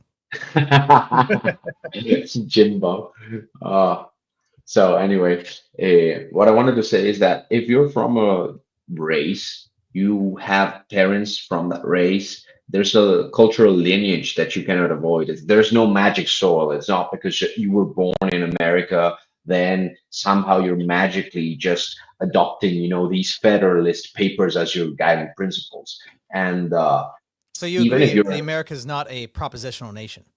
Exactly. So what I wanted to say is like these leftists argue, but what if that black kid was adopted by these white parents, and it makes no difference. Like in general terms, like if I can see your racial makeup, I can basically tell what you're going to believe because of the culture around you. Like you might be the outlier, but in general terms, like I think it's very helpful to use, let's say, this good racism, quote unquote, not like to simply treat the other person unfairly. Would you call it racism? Because it sounds like what, you know, left, I don't know, just normie brain that has like the really sensitive racism radar, that like that they're like, we should all be colorblind, and if you're not colorblind, that's racism. Is that what you're saying? What I'm saying, no. What I'm saying is basically the opposite. What I'm saying is like the leftists do have a point, but we have to reclaim the concept in a positive sense. It's like, yeah, there are differences. There are differences, and I'm not making them. I'm not hung up about like the difference in IQ or whatever measure or physical differences, but rather like we have to take seriously the fact that people come from different cultures, and it's not wrong for a person to want to be rooted in their own ethnic, let's say, background. Like it's not wrong for you to want to retain something good from your ancestors. And in that sense, I would say, yes, there is a good racism where you recognize the other person as being different, as having, let's say, a different history, and let that be, let's say, the basis for communion with the other person. Like it doesn't bar you from communion. Like that would be a bad racism, but definitely treating the other person differently, there's nothing inherently wrong with that. The problem is that if you have a proposition like the Enlightenment propositions that, like, for example, they have this image of justice as this blind lady with scales. It's like justice shouldn't be blind. It should be definitely tailored to whoever is doing what, and it should be embodied personally. It's like you treat your children differently. Why? They're different ages. Like, and it should be the same thing for every single case. It's like it is a judge judging. They are a person. They have a culture. It's like, and for example, the person that's prosecuted, they have a culture. So in that sense, you do have to be racist, and that's the only way to avoid the kind of bad racism. Like it's okay to speak in generalities. It's okay to say, hey, black people have a problem with violence in America. Like that conversation needs to happen. And to say simply, oh no, race doesn't even figure in the fight, you might disagree, but like race is definitely a thing. Of course, a person might convert, a person might be completely, let's say, taken up by a different culture, like in the case of adoption, in the case of a conversion to orthodoxy. But I do think that to simply like wave it away as some cultural thing is to actually be blind to really strong and important differences that occur. Like if you are from a certain ethnic background, you're going to carry some cultural baggage, whether you want it or not, and that's true generally speaking. So that was simply my So, brief. do you want to go? You got some comments here. Actual It's racism a- and eugenics couldn't be further from Christianity. Noticing that different groups act different is not racism. It is because you're making that distinction in a way that is inextricably linked to race. If I'm saying like black Americans have a distinct culture because of their ethnic heritage, I'm making it a racist point, and it's unavoidable that it is. And we shouldn't pretend So that when you're saying racist, though, because people define racism, hating someone based on their race, on their ethnic makeup, right? But you're not. You're giving a distinction between good racism does not have a hate, but is recognizing the differences, and bad racism recognizes differences and motivated by hate, right? Exactly. Yeah. See, that's what I was saying earlier when you said I was saying the opposite. I think I understood you actually, and I was saying that I know people that if you brought up anything about race, really, at least if you're white or whatever, and if you bring up the fact that somebody's black, or that generalities or commonalities of different groups, of their culture, of their IQ, of their behaviors, their culture, then that's racism to just see those differences, that you should be colorblind. So basically, if you see distinctions, then that's racism. And I disagree with that. Or you would say good racism. But that's the people who are normie that have like the really hypersensitive, I don't want to be racist. I want to be racist. I'm a good white. I'm a good white. I don't hate black people. Don't kill me. Don't stab me. I'm a good white. Those people, if you're not colorblind, then you're racist, which is also weird because they believe that black people are the best and should get reparations and all that. So they're doing a performative contradiction with their woke stuff while they're saying you should be colorblind. Exactly. Yeah, because you cannot have it both ways. If behavior is determined by race, then why would people try persuasion? I think that's kind of a rationalistic argument, because what I'm saying is not that behavior is determined by race, but that race is interlinked with culture, because it cannot be any other way. So like culture determines behavior, what people believe, and you having you having an ethnic background will probably, however shape you want to think about it, it will affect you, either because you left it and you took something with you from your previous tradition that was good, or because you changed it. But even if you changed it, there was an actual, let's say, process by which you changed it. So you can say, yeah, for example, yeah, my daddy was a racist, and I decided that would stop with me, for example. There was a previous relationship to that. Right. So. And people are doing that all the time. I mean, I've done that, and John's in the process of doing that, of leaving the part of the inheritance of our family, leaving Protestantism. Right. So my parents were Protestant, their parents are Protestant, their parents are Protestant, and I'm ending that part of my familial tradition. Yeah. You could also make the more meta argument that I'm returning to it because further down the line, it would have, if my family was Christian that whole time, it would have been Orthodox. Exactly. And the thing is, we kind of make those judgments so surgically. So what I would say is that you're taking the good things that your family gave you, even though they were Protestant, and like that allows you to venerate your ancestors without at the same time having to repeat their same mistakes. Right. And I think that's what every race has to do. So what I'm trying to argue for is, yes, a racism that recognizes the differences, that recognizes that we come from different places, that we come from different cultures, but at the same time being able to sift the good and like throw away the bad. So, Anson, these are the kind of jokes that my brain has been coming up with, and then I have pressed mute on. I filtered out. And part of it's just because I working through all the heavy feelings, the remorse, the anger, and all that. And part of me, I don't know if I will make jokes about that in the future, like I do with 9/11. Yeah, and no one's actually. I don't know if that will change. Yeah, no one's actually really surprised that you wouldn't stick your neck out for what you believe in. So we're not surprised. We're not surprised with that. So I haven't talked to you in a while, Anson. I don't know where you're at. Hope you can still stick there with your little bald fucking head.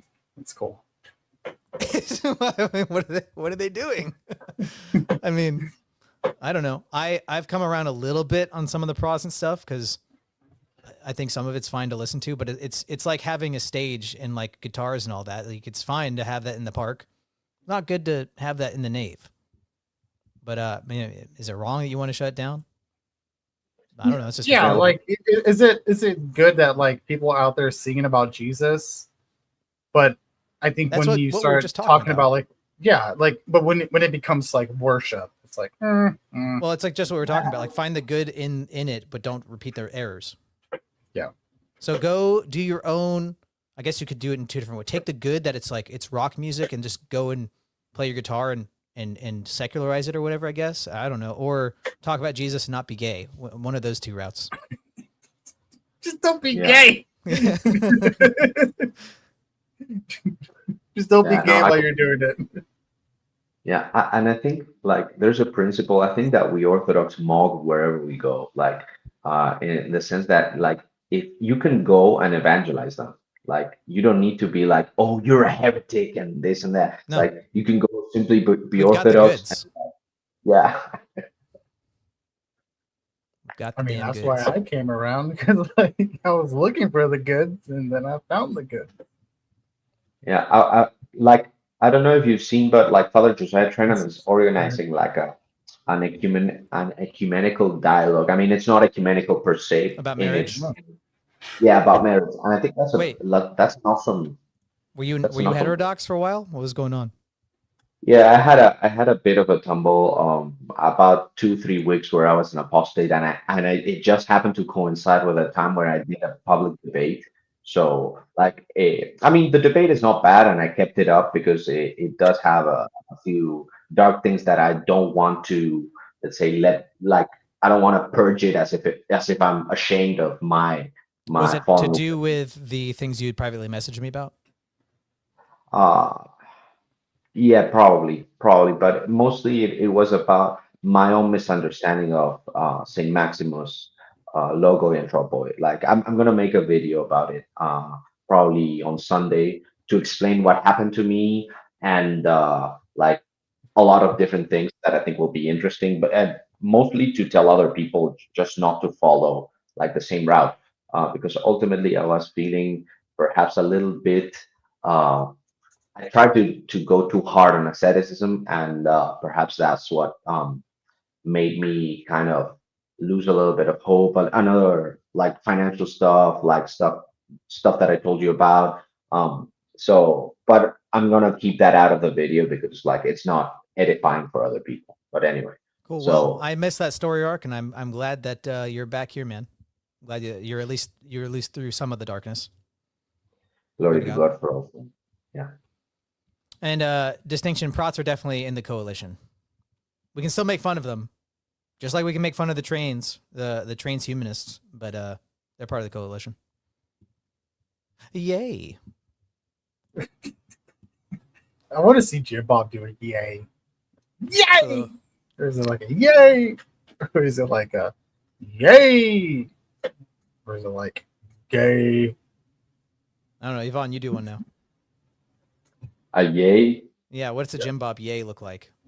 No, it's kind of like we've said it too many times. I have to listen to Hail Hitler. Yeah, that's what I was thinking. Yeah.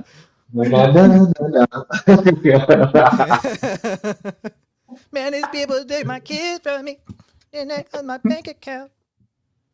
Ugh. Bro, I empathize with Kanye so much, and I'm not even black, so. Dude, I can't stand that. It's just a good song. The poor dude is going through it. I mean, the choir. Every time I get out, they pull me back in. All right. I am constantly harassed by the choir to get into it, but I feel really bad about leaving my wife with 2 kids. But my friend says I have the Bieber voice. Yeah, you're a As you can tenor, clearly- probably. Yeah, I'm a tenor. Yeah. Anathema. Anathema. Oh, hello, Dub. Hello. I just wanted to make it like a small comment on now that we're talking about this more ecumenistic thing that I think touches on the whole Charlie Kirk phenomenon. I think like I think that makes sense I a was a lot. little bit too zealous in the sense of perhaps wanted to be too purist, but I recognize the need for being a little bit more humane in my treatment of others. Like, and for example, right now I'm working as an English teacher in an English academy that's way better than the one I was before, and my bosses are 2 women, middle-aged, like in their 40s. They're both Christians. One of them is a Protestant, the other one is a Catholic sedevacantist, and I'm like, they're good people, right? It's like I that's the best that I can hope for in the context that I am. Like, education is mostly leftist BS, and to have those people like at my workplace creates such a sense of stability, not only within the workplace, but even for me in my life, in terms of like me not having to worry if I'm gonna get fired because of a leftist bullshit tactic. So I was reading Third Kingdoms recently, and there was like right at the very beginning, it says that like a lot of the of God's people were not worshiping correctly. They didn't have an altar, so they were falling into error. And the footnote was, if you have incorrect dogma, if you have incorrect theology, then you can't help. It is inevitable that you will fall into error and make mistakes. And those mistakes and those errors are going to have consequences. But that's like what we should have compassion with Protestants and Catholics and all these people. Like Distinction said, we don't wrestle with flesh and blood. We wrestle with principalities. But it's trying to find the good in them and find that these are good people. There's nothing wrong with them as people. They have these beliefs that are in error. And that's going to cause real problems in their life. It's going to actually have consequences. yeah, yesterday I was talking to Mano. He wanted to talk to me. He called me, and we were talking about some of these things, and like we were on the same page in the sense of like these people who are in error, like they are there for us to preach the gospel. Like, we're supposed to like bring them closer to Christ. Like, if we start going, no, you're a heretic, you're a heretic, you're a heretic, we forget our own place within, let's say, the matrix that we're in. It's like we need a Father Peter Hears to be doing what he's doing to defend the boundaries of the church. We need apologists to go butt heads with like with other apologists from a heretical sects. But at the same time, it's like, if you want to preach the gospel, you're going to try to find the places where you agree, not the places where you disagree, because like the most fruitful relationship will come from you treating the other person as a human being, not you dogmatically like bashing their head on the correct theology. And I think when you're building those bridges and you're trying to reach out to those people, then you've built trust where you can bring up the places where you disagree. And I always try to say that I find it good that we can talk about our disagreements, because then if you actually care about me and I actually care about you, we can get to know each other better and understand each other, reach more understanding. If we just, I mean, you have different friends. I mean, there's friends I know I know there's like walls or whatever. I can't talk to them about certain things, but that's how you get to know somebody. That's what makes life interesting, right? Yeah. And also, like, if you're a convert from a Protestant family, what are you supposed to do otherwise? Like, are you supposed to disown your family? Like, that would be ridiculous. Well, I know a couple people that didn't convert to Orthodoxy when they were inquiring because they thought that they would have to say that all their family's going to hell, or that they wouldn't feel right telling their family that they're in error, or that hey dad, you're not actually in the church. I mean, I've dealt with that for a little bit. You know, coming from like my dad's a Calvinist pastor. Yeah. Okay. And everybody in my family are Calvinists, except the only one that's not a Calvinist is my older brother. He's a Roman Catholic. And I've had to like deal with those exact same issues. Like, do I go up against my dad and just be like, "Oh, Dad, like, I don't think you're a Christian, Dad." Right. Well, it's just it's time and place, and you have to have certain disposition of humility. Like it's you have to humble yourself, and he's your elder. He's a person that you have to defer to and give respect. But at this, and at this the same position, you would be in the right and he'd be in the wrong. But that's not something you'd gloat over. That's something you try to be able to open up and be able to talk to him about, and in love get him to see your point of view. Yeah, and my dad and I, we've had conversations about different things and all of that stuff, like what I'm journeying into. And he's just been like, okay, well, I'll do what you did and just look it up as well. You know, like we'll look into this. And then there's a lot of things that that my dad has come across to, like for one was the Nicene Creed. Like we would hold that as like I'm gonna screw this up, like I mean word wise, but like that's something that we'll hold to, where you must become a Christian. You know, you have to believe in this, blah blah blah blah. This and another step on that would be: do you understand it the same way it was meant to when it was penned? Do you have the same understanding of the church and the Holy Spirit and all that? Yeah, you could say I affirm it, but if you believe in the invisible church, or if you believe in if you're Unitarian or whatever, like there's ways you could say you affirm it, but you don't actually. Yeah, and that's like kind of the conversation my dad had was like, well, we believe in one church. No, but my dad's like, yeah, well, we are the church. Right. I'm like, but is that what they're talking about within the context of this? Is this right. what they're if you talking read about? Nicaea, is that what they meant? Did they mean it in the Protestant understanding of the church? Yeah, exactly. And like, there's no way I would ever doubt my dad's faith or my family's faith within Christ. Like they're the ones that gave the faith to me to begin in the first place, who introduced it to me. I was raised by it and everything like that. So there's no way I can just be like, Dad, I'm sorry, but you're just not a Christian. And then, sorry, you're just damned to hell. You know, it's a whole learning process. And it's like a thing that, I mean, I have to do constantly is like when something comes up, my dad and I will talk about it a little bit and he would go away. And then normally, thank God, my dad's not here or anywhere, but he kind of comes up to me. He's like, I understand that, but I don't know how to accept it. And I'm just like, I understand that, Dad. I understand that 100%. Because I mean, I've been in your same place. Yeah, well, I think I can say something meaningful about that, since like having apostatized and like slowly reacquainted myself with the church from another perspective.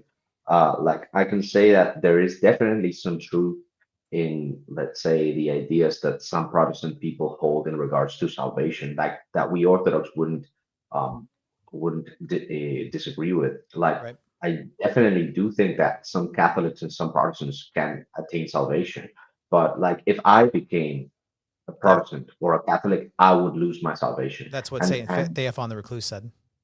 Yeah, and I think that like that doesn't lead necessarily to the invisible church concept that some people try to peddle. It's like because the church has its boundaries, and it's not simply us being like legalistic or rigoristic in terms of like sacraments, but it's us understanding what the sacraments are and where authority comes from. Because the moment you say, "Oh, but I'm part of the invisible church," at that point, like you completely denied the sacramental reality of everything. Even if you hold to, oh no, communion is important, baptism is important. It's like, bro, but where did you get your your authority to baptize people, right? Where did Who you gave you get my keys, dude? Where's your my keys? Where's my keys? And that's one of the things I had a conversation with my brother actually about with Orthodoxy was like the sacraments. Excuse me. It's like, are these things that we should do? Or these commandments? Or is this just like just because someone says so? Is it just like saying the Pledge of Allegiance to the flag? Like, I mean, I live here on a military base where every freaking morning at 8 o'clock sharp, it pops on. Everyone has to stop driving. You have to stop driving. You have to pull off to the side of the road. You have to stop. Everyone has to stop exactly what they're doing, pull over, and you have to salute and do the Pledge of Allegiance once that starts going off. That's just how it is. That's just how it is. You can actually get a ticket for not doing that. Wow. And I'm like, is it something like that? Or is it like a commandment that we ought to do? And he never had he's like, well, I don't know about that. I'm like, well, that's kind of like a good starting point to yeah. And then obviously you could asking yourself. Bounce off of that to what did the historical church teach? What did the ante-Nicene fathers, the people right after the apostles, teach? Yeah. Also, here's a comment by distinction that says Peter Hears has no bishop. And to reply to that, I wanted to say something very important, which is in the current situation that we're in, not having a bishop doesn't mean that you cannot teach. On the contrary, lay people have always been called to defend and promote the faith, to evangelize, to make disciples of the nations. The idea that if you're Orthodox, you have to be under under a bishop.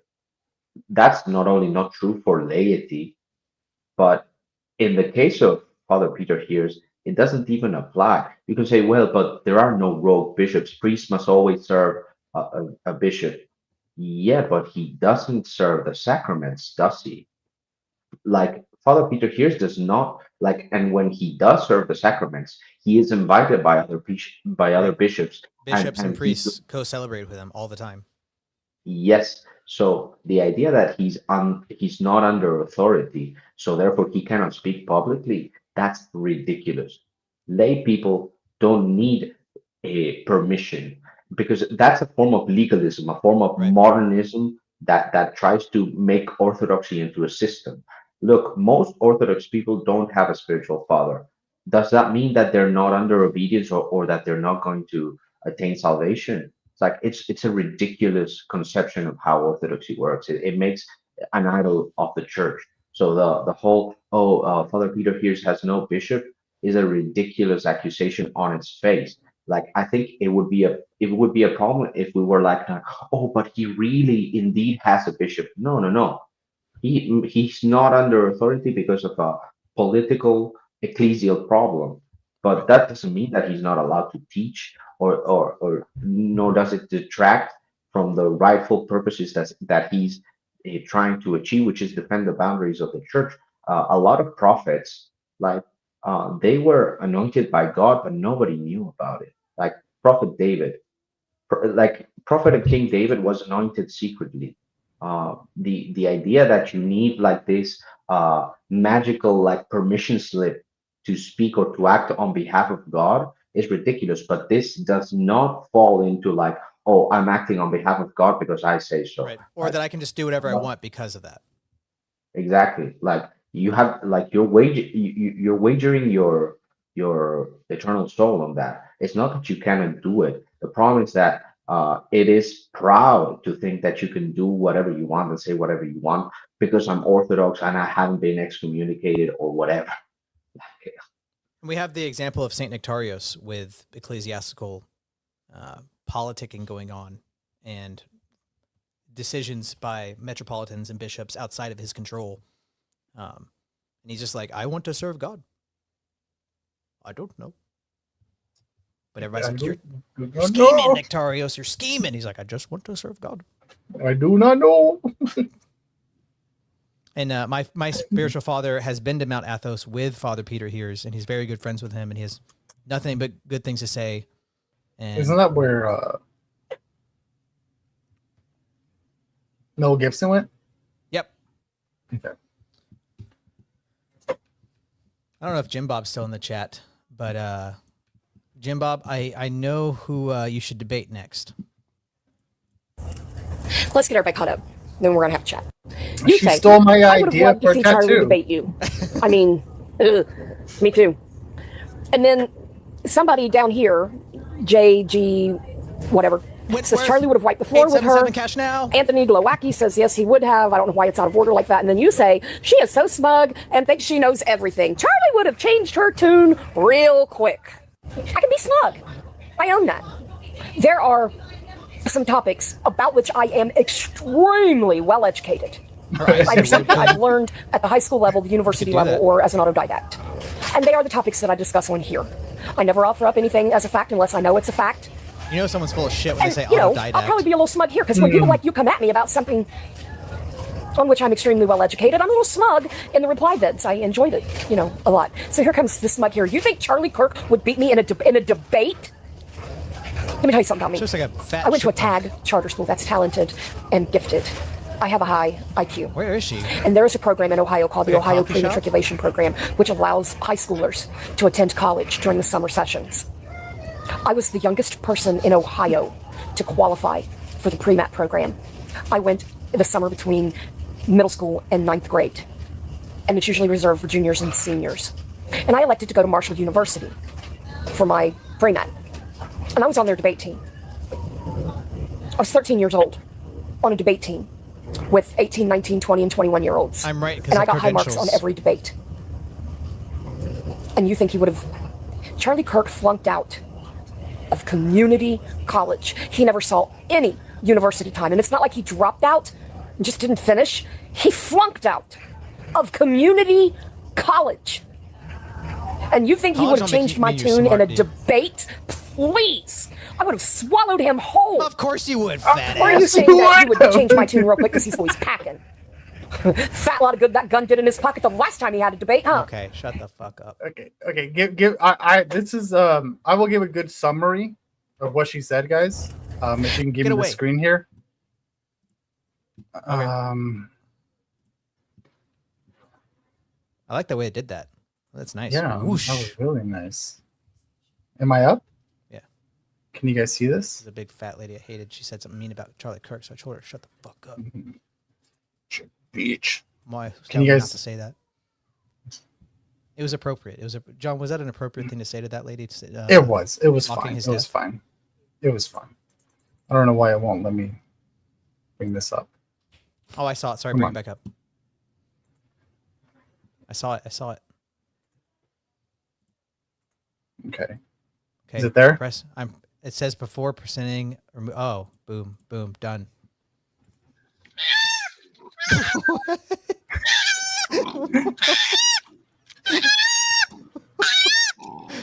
this her eating Charlie Kirk? What is this? Yeah, that's her. There she is. There she goes.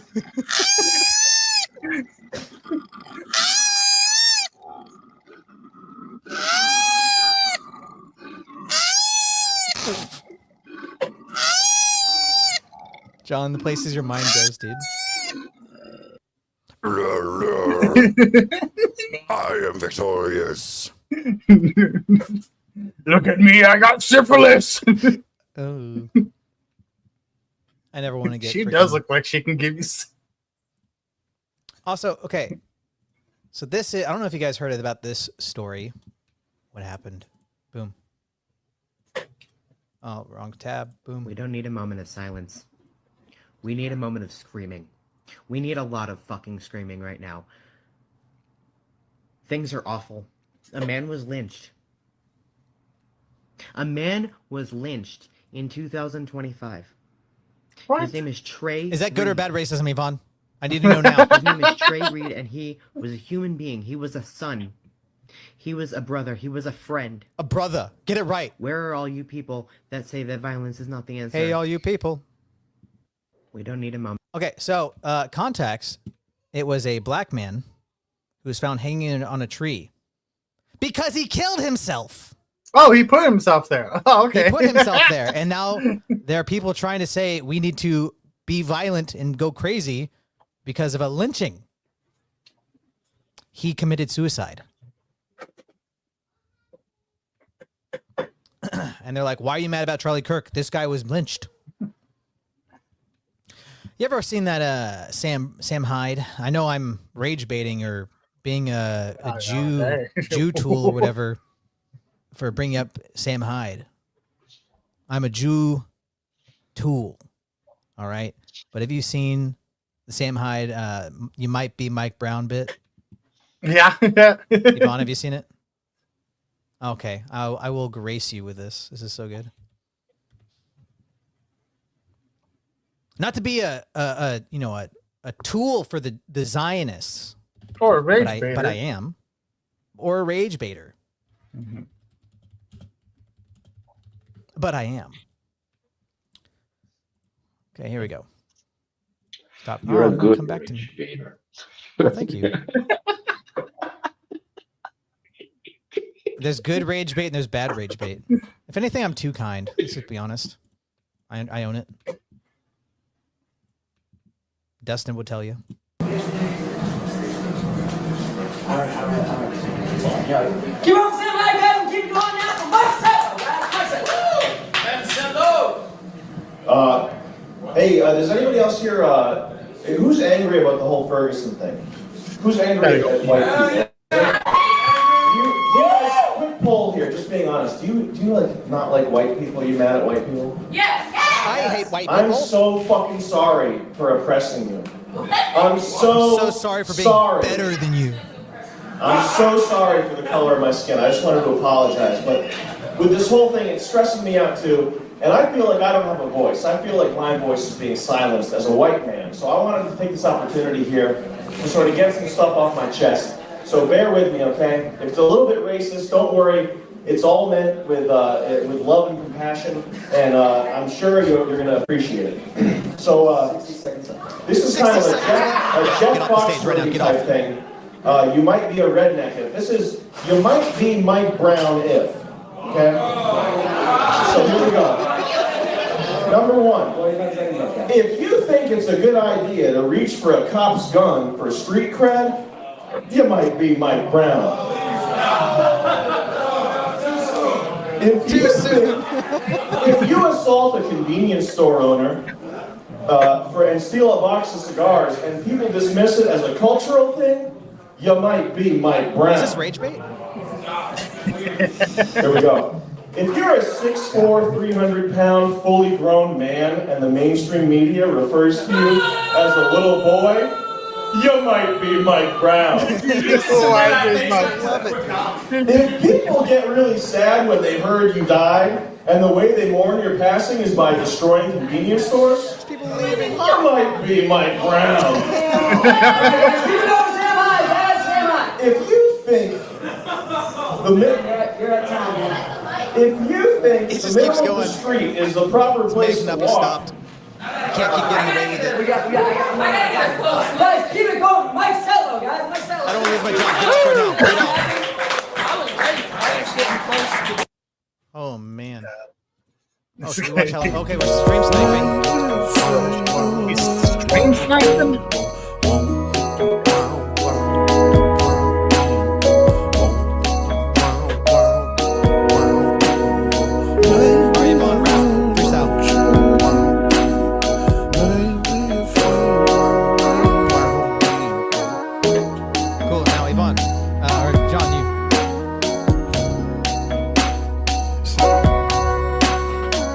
Don't text and drive, Randy.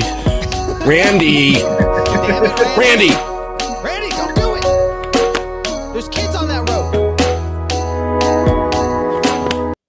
Anyways, I still hear it. Just playing my ears. Well, you might be Mike Brown. But okay? you might be Mike Brown. That's so good, dude. Donny. Gabagool, Donny. You ever wonder where the diabetes man's been hanging out? You know Diabetes Man, right? dead from diabetes. Howdy, y'all. How you doing, Nevsky?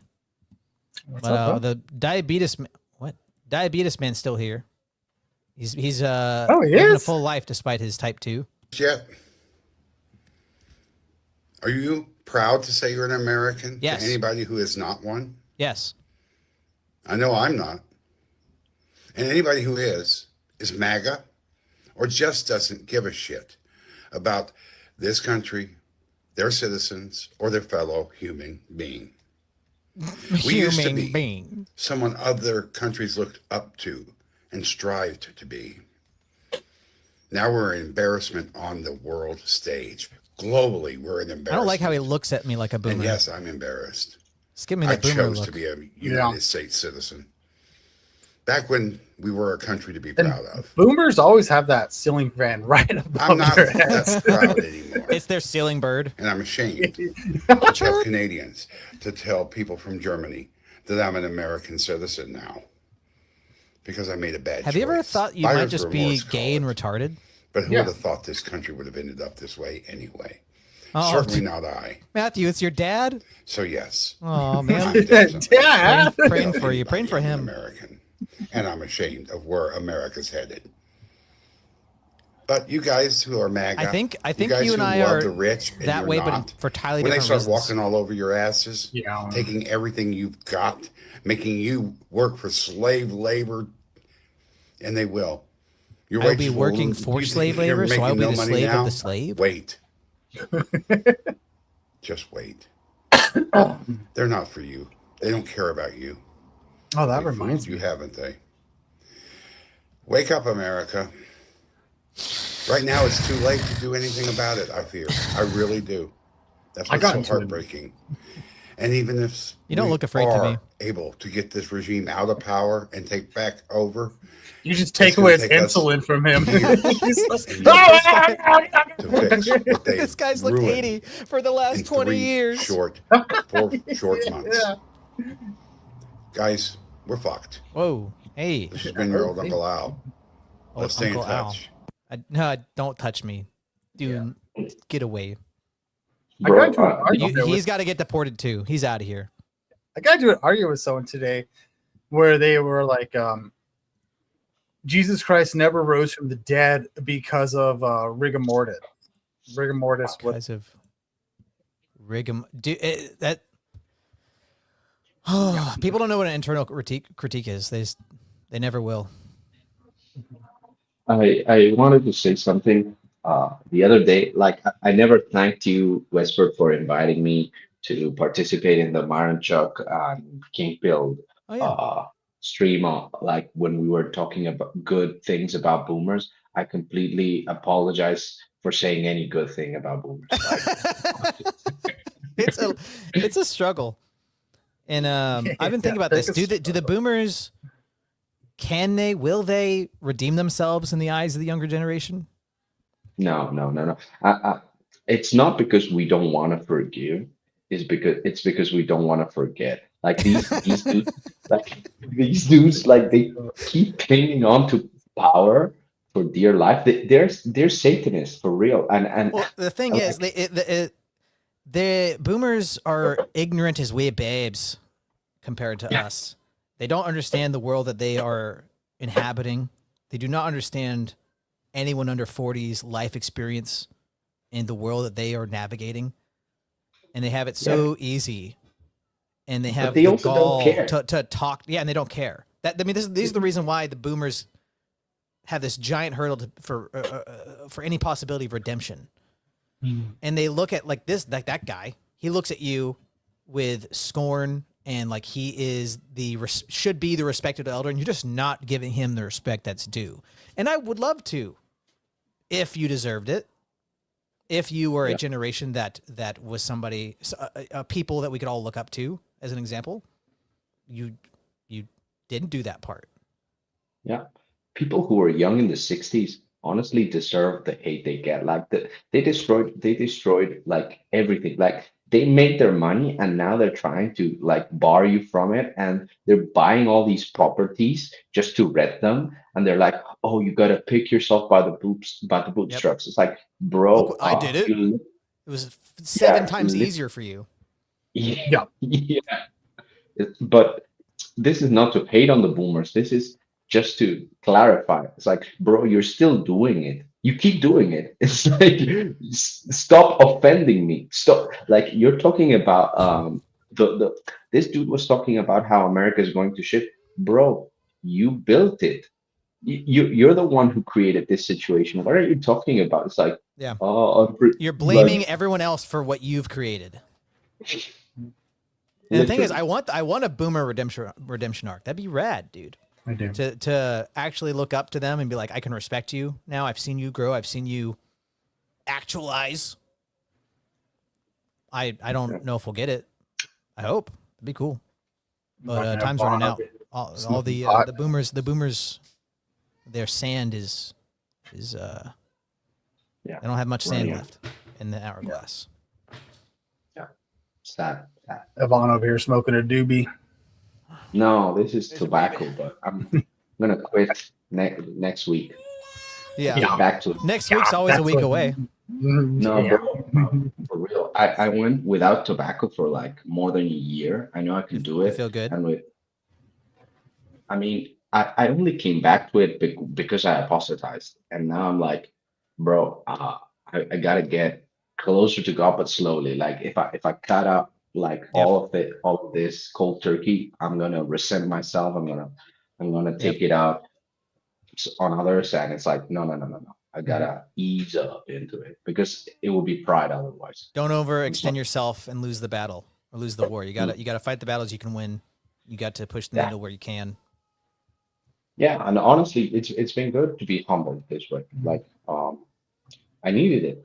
I needed it to approach the faith. Like, I gave Peugeot so much shit because I thought he was being like namby-pamby, and now I realize that, like, yeah, his arguments are actually better than most of other arguments that I've heard. It's like I choose faith because of what it affords me in terms of a connection to the transcendent and connection to the immanent. It's like I believe in Christ not because of a rational argument that is completely flawless, because rationality will never be able to justify faith. Like faith cannot be completely subsumed within rationality and logic. No, it should be the other way around. Faith is higher than reason. Faith informs reason. Yeah, so that's why I'm planning on doing. I mean, it's not like a lot of Orthodox people don't understand it, but I think that we reasoned converts, we need to get that, because like we flocked to the Orthodox faith for political reasons, for really solid argumentation that convinced us. But ultimately, it has to be love of Christ, not love of the church as an institution, or like, oh, the theology is so neat. It has to be like, it has to be beauty. It has to be like in a relational sense. It has to be a relationship with Christ, not like a dead low. Because like it's true, like even the bad priests that were criticizing me, even when they were being unfair, they had a point, and I take it. It's like, if you live by the sword, you'll die by the sword, in the sense of like, don't be so keen on like applying the law on everyone around you. It's like, I just wanted, like, the reason why I perhaps went too far into the direction of the law was because I saw that they were being weak and they were not applying anything. But like, I don't have to fall on the other end just to oppose them. Like, that's a false dialectic. And I'm trying to learn how to be like honest without being unloving. And sometimes it means like just shutting up when I speak too much, even if what I say is true, even if what I say is like, I do it from a sense of like, people are trying to just like betray me or whatever, or betray the church or betray true values. It's like, bro, they're doing their thing. They have to go through these things. It's like, you cannot go like and correct everyone around you. Like, that's literally being a Pharisee. Yeah, this is Westford. Did you like never bully anybody, and then you just like found me? You're like, I'm just gonna bully this guy. She's I swear to God, like every time, like every time I come up here with Wes, it's like, oh, here's John. You look gay. Hey, John, you look sick. Your eyes are black. It's like there's been sorry, words spoken in the green room for sure. But if it makes you feel better, she does ask about you frequently and how you and your lady are doing. We're doing good. Okay, I haven't heard an update in a while. Things are good. Things are good. We love you too, Mrs. Westford.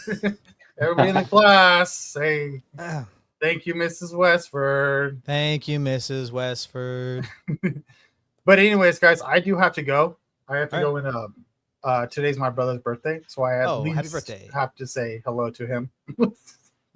Yeah, I agree. Call him a filthy Roman Catholic. Yeah. Hello, my heretic. I hope you have a good birthday. Yeah. Yeah. Happy birthday, bro. I love you so that much. Cake is like ash in your mouth. Happy birthday. I hope it's just like the Islam that you worship. I baked you a cake. It says the filioque is fake and gay. Hope you enjoy it. Hey, that's actually a good idea for birthday. Filioque is fake and gay. We can come to salvation through Islam. Oh no. Okay. I've seen a lot talking about coalitions earlier. Everybody have Muslims a good are night. out. Thanks you all for coming out. Dustin, Chris Lestrange, everyone. Galactic Contradiction. Thank you. Screwed Up Yes, thank Nevsky, you. Robert. Yes. Nub, Matthew. Jim Bob, if you're here. Distinction, you can go in. But no, Distinction, you're all right. I mean, you are you're annoying. But... senselessly inflammatory, but hey, what's up? Nub Ras. Hello. All right. Yvonne, wonderful seeing you. Gar Binks. God bless. God bless you guys too. Take care, Wes. Peace out, man. Well, Yvonne, is there anything you want to talk about? Not really. I mean, well, if you want to talk about racism, I don't know. I don't have much to say. Well, okay. First off, I have a few things that I want to say about racism. And no, I was just kidding. But I mean, honestly, we have to retake these words that the left uses against us, like for real. Like it's necessary. And what I was saying on the comment section about us needing to fight for the carcass of Charlie Kirk's legacy, I really do mean it in a serious way, even though it's inflammatory and I probably shouldn't even say it in those terms. Because what I see happening right now is a lot of people who are trying, moderately good people are trying to parse out what just happened. Like they're trying to see, hey, what's going on? And a lot of them are like, oh, but what Charlie would have wanted was open dialogue and free speech for everyone. And we who are orthodox or more based, let's say, think that he died, unfortunately, because of his beliefs, because there was something fundamentally wrong with his approach, not because he wasn't being charitable, but rather because he didn't know exactly what the deal was in terms of like politics, the Enlightenment, all of these ideas. It's like, right. And he was coming online more and more. I mean, the last month of his life, he was changing a lot of his views. Yeah, and some people rightfully speculate that that's the reason why they hit him. Yeah, but that is a big indicator, I think. Yeah, I cannot speak for certain, but what I do know is that we have to honor his let's say commitment to the truth, his commitment to find what's actually true, and recognize the personal virtue that the man clearly had. And I mean, like, it really, I don't want to speak too highly of him in the sense of like being performatively just like buttering him up, but like the dude was a really good dude, and just because we disagree on this doesn't mean that just because I find the people who hold the same position as you to be my political enemies that I wish them ill in any way. But I do think that the true right, let's say, or the more authoritarian right, has to use this opportunity not to undermine Charlie's work, but rather to bring it to full fruition, which I see as proving the fact that there is no conversation to be had with people who just want to kill you, right. Simply because you have a difference of opinion. Like the debate that I had, you probably didn't watch it. I haven't seen it. No. I I would suggest that you do, or like even with all the flaws that I have, and the whole darkness that I myself express, like I think there was a kernel of truth, because the debate was about autocracy versus democracy, and what I was saying was basically you need a spiritual Whoa! cleanse. Sorry to interrupt you, but what? I mean, wife, you've said it made you uncomfortable when Yvonne said if I died, he would take care of you. Did I say that? Ooh, Yeah, you did. You that did say was that once. terrible. Yeah. I don't know what the conversation was, but you were like, Westford, when you die, I'll make sure your wife's taken care of. And my wife was like, But I meant it in a good, positive no, it was sense. good. It was a good positive. But she's like, what's going on there? And now, what is this betrayal? Sorry, go on. So Dinner's basically, gonna be interesting. what I was trying to say in the debate is like these people who believe in pluralism ultimately get a huge problem, which is like, where do you draw the line? Like, where is the official line of liberalism when it comes to freedom of speech? Like, right. Because I don't think that, and if this makes me a leftist or whatever, like, so be it. But The left I and do right's think breaking there is. down. It's becoming less useful to talk in those distinctions, I think. Yeah, what I think is that the problem with saying, oh no, people should be free to what, to distribute pornography, free to threaten people, free to speak ill about any group of people because they, in their perceived minds, they believe that the other group are a threat to them. It's like, no, we should be more careful about those things, and we have to be more mindful. It's not that I'm taking this like woke approach to, oh, you can't criticize black people, or no. What I mean is, you cannot be racist in the sense of saying, like, for example, the other day at the Raging Tomato, there was this guy who was going on about how the white people were especially bad because of all the let's say genocide in the 20th century, and it said, oh, it came down from like a lot of European philosophy. And in a sense, that guy had a point. But in another sense, it's like you cannot lump all white people under the Enlightenment project. And what he was saying ultimately was like, yeah, you white people are my enemy and you should be destroyed. It's like when you start calling everybody a Nazi and that you have to kill Nazis, that's what led to Charlie Kirk's murder. Yeah, it's like, and we like have to Saturday recognize morning cartoon thinking. It's not being able to actually see distinctions, not being able to parse out things at all. Exactly, like this, like distinction. Right. Like, so yeah. So yeah, I do think there has to be a limit to freedom of speech, and the problem is that the people in the right now, they're not sold on any given position. Whereas I think, even though I might have my own disagreements with the like super hard right, ultimately I do think they have a point that is valid, that needs to be raised up. It's like there has to be a limit to what can be said, and the question is, who will get to decide that? And in that sense, I'm completely in favor of Christian nationalism if it means let's say bringing some sanity into the world. What I disagree with is this liberal let's say this liberal virtue signaling of plurality, as if like being allowed to say whatever you want is the Diversity is our bedrock. strength, bro. Yeah, and it's not. And I think that the problem lies with fundamental liberal presuppositions that even most of the classical liberal camp has, and the right needs to pummel them right now at this point, because all libertarians need to get BTFO'd right in their face, dude. So think about it this way. Essentially, libertarianism or classical liberalism with absolute free speech is saying that there should be no blasphemy laws, which is a blasphemy law. It's self-contradictory to say that there should be no blasphemy laws. So the question really is, what should the blasphemy laws be? Exactly. And who gets to determine that?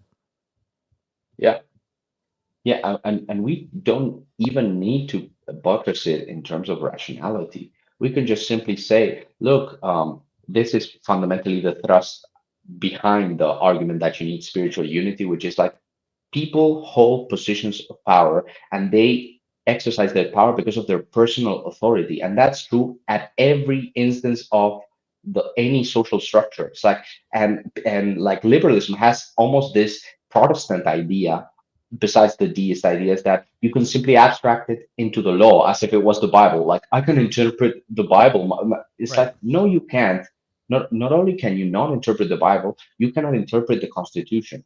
So anybody can come and like disregard the Constitution or change it and claim that they're doing it in the spirit of the Constitution. And it's like, and who are you to say, oh, this is unconstitutional? You're just a fragmentary like faction now. And like, what liberalism does is it breaks society up into vying factions that can be easily manipulated by real by real traders who basically control the mechanisms and levers of power. So what it does is it basically, and this might sound like a leftist critique, but it basically makes invisible the true agency behind the power, which is ultimately personal. It's like when you tell me not like the law is blind or the rules should apply to everyone and whatever, it's like, no, it never is blind. It cannot be. The idea that it can be, it stems from an Enlightenment anthropology that Protestantism imbibed with its individualism. So now people are using individualism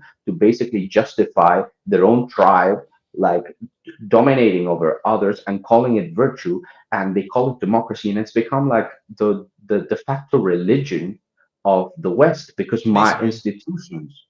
So I think that's what the hard right needs to go against at this precise time. That's a big hurdle. That's a big hurdle because like all these Enlightenment conceptions and libertarianism, it's a big golden calf that a lot of the people on the right that we're in coalition with, like libertarianism, essentially, I know a lot of them are on the right and have some good intentions and ideas, but essentially libertarianism's purpose is to defend evil, is to allow evil to exist and operate. And I think the purpose of liberalism, democracy, all this stuff is to fragment us and make us more easily conquered now that we're divided. I want to bring up something my friend Matt Kingpilled wrote. He was the guy you and I were on a panel with about boomers. I think I know your reaction to this, but let's see. Markets are never free. Where they exist, the cost to establish and uphold them is borne by someone. That cost comes at a cost.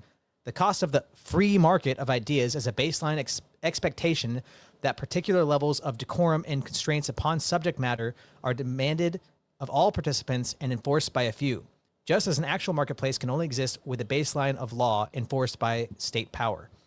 The notion that all ideas are equal is transparently farcical. Some ideas are better than others. Some people can say farcical, and some people can't. Some ideas are so bad that to include them in the marketplace functionally eliminates it, in the same sense that unconstrained theft or purchases forced at gunpoint would eliminate the existence of an actual market. It is noble to defend the expression of ideas that you disagree with. It is evil to defend the expression of evil ideas. Who determines what ideas are evil? As with an actual market, the rules and constraints are determined by power. It doesn't matter if that makes you squeamish. It's an irreducible fact, and arguing with it is like arguing that sex isn't biological. The functioning of a marketplace of goods or ideas rests upon a delicate balance, and it is the belligerent free speech advocates who most threaten that balance, willfully or not, it doesn't matter, seeking to subvert the power that upholds the marketplace of ideas by advocating for the tolerance and inclusion of evil ideas. They occupy a parallel category to the compassionate leftists who defend poor people shoplifting.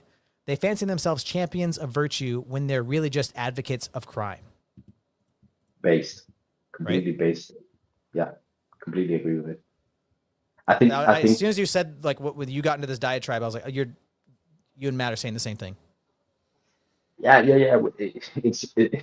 I mean, we're both Orthodox and we're dealing with the same problems, which is basically what gives a people unity, and what gives a people unity is God, and it can only be God. Like the problem is like when you say, oh, we can have any kind of God as long as you have a God, then that means that whatever idea of God can come and just like simply impose itself and restrict like freedom of speech if you. It's literally like, masonry. It's like actual masonry. I don't know if you know Ian Carroll. He's like a conspiracy dude. I like him a lot. He's charismatic and he makes a lot of good points and he does deep dives and I think his content's enjoyable. But he ended his Charlie Kirk video live stream, basically saying like I disavow any violence and I think we need to come together as a society under God, whichever God you want, doesn't matter to me. Just like I think having a higher authority is good. Just have a God. I'm like, dude. That's why we're here. That's why this is their God. You're telling them to stay in the muck with the swine. Yeah, I completely agree. Not all gods are equal. Yeah. I completely agree. And the fact that they're trying to like make the problem is like people think authoritarianism is totalitarianism, and it's not. It's just that every system has authority, and the authority that you like, you don't call oppressive, and you think that it doesn't exercise like its authority and its power over you, but it does. It necessarily does. Even a parent does that, and the fact that these people cannot bring themselves to admit, yes, actually our system is coercive. Our system does violence, but it does violence in the name of good. That removes the possibility of there being a catacomb, that being a restrainer. So basically what they're saying is we can have a state as long as the state is only administrative. And it's like, bro, but do you think that laws do not legislate morality? Well, And that's the same. I was going to bring that up. There's people that say like that you shouldn't vote for your Christian conscience, that your religion and your morality shouldn't inform the laws. I'm like, that's what laws are. What are you talking about?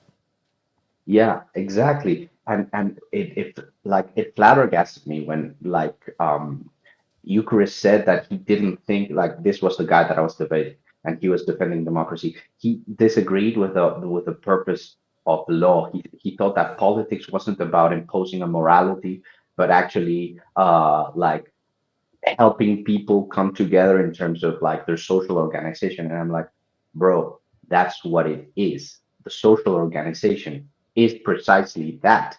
Laws are supposed to be not only symbolic but also express the spirituality. So the very idea that he's like that you can simply be this neutral observer, this is a modernist lie. And that's why I ultimately ground things in personhood. It's like, no, you will have a ruler and they will have, let's say, a worldview. And the problem is not whether this worldview is more tolerant or not. It's whether it tolerates the right things or not. I was going to say that, yeah. It should be intolerant. It has to be intolerant. The question is of what? Are we going to have a government that tolerates political violence and public assassinations or not? Yeah, and his reply was, well, we do have laws that say we should kill traitors. And I told him, yeah, but you don't apply them because you don't know who the traitors are, because you lack the spiritual grounding to discern them. So nobody's a traitor, right? And you do have traitors. And the fact that you have traitors and you cannot discern them means that they will bring your society down. And that's what's basically happening in the West, because we allow everyone to simply willy-nilly like go against your own statues and that like tear them down or speak freely about how much they hate this or that. It's like, bro, you don't have the authority to be like calling on the fundamental rearrangement of society without being branded a revolutionary. You have, if you want to do that, but live with the consequences, and the state should rightfully defend itself.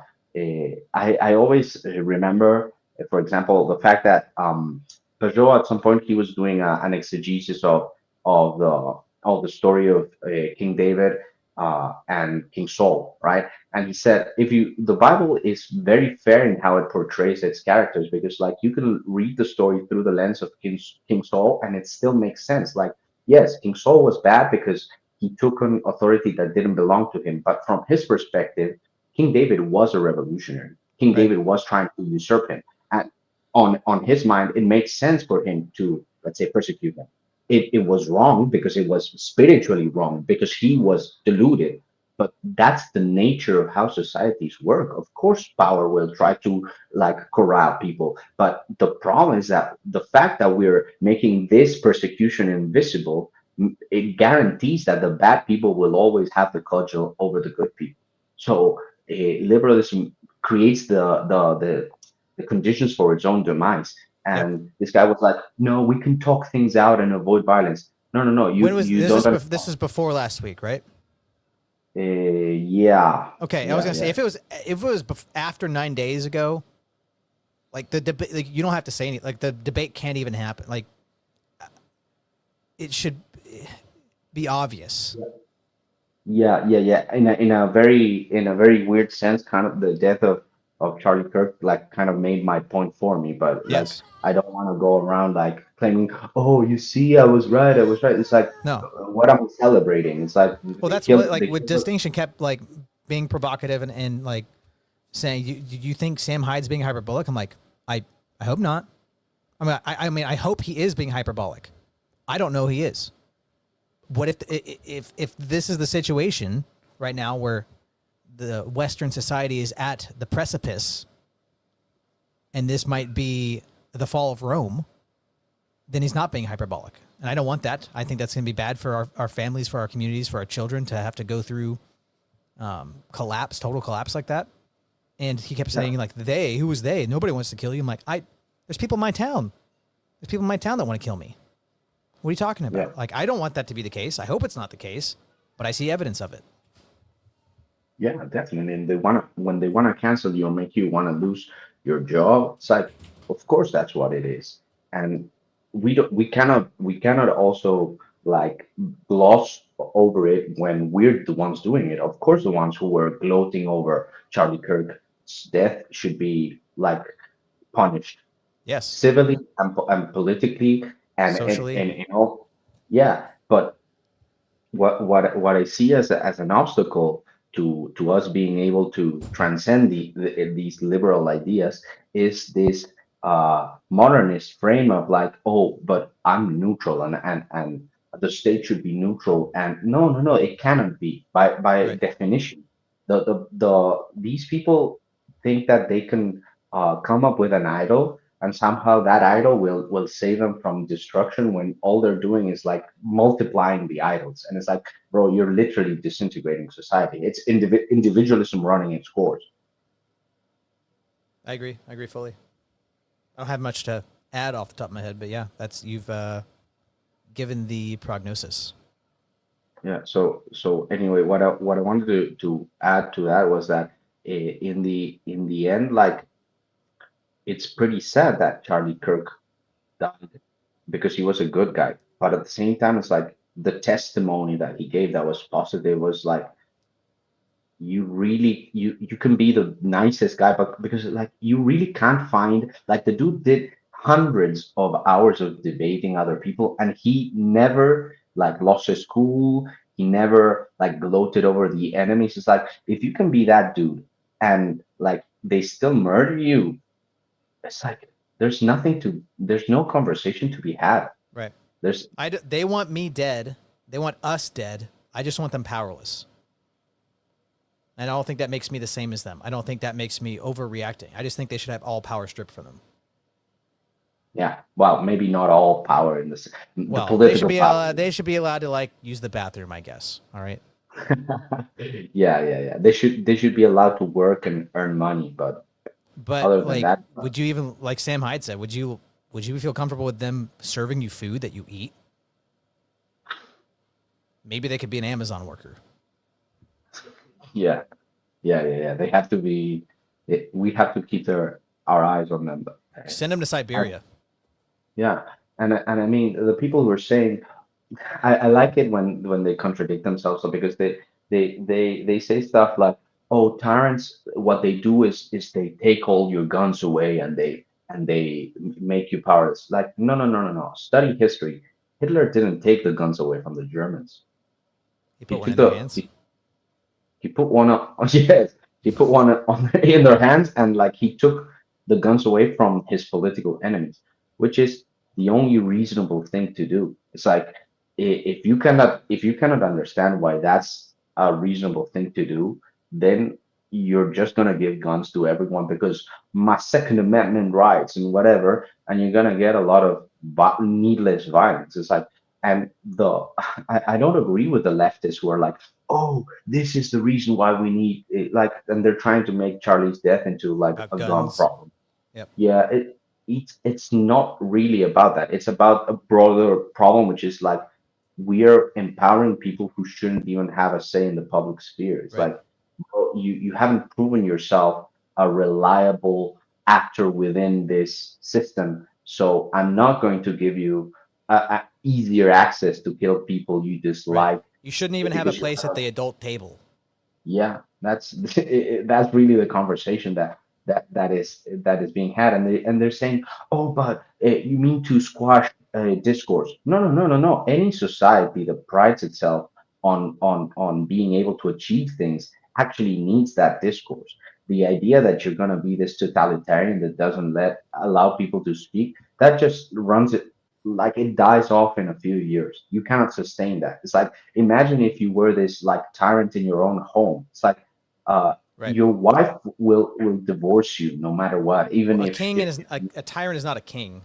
That's a part of the Enlightenment idea, is that a king is a tyrant. They fail to make the distinction that a king can righteously rule.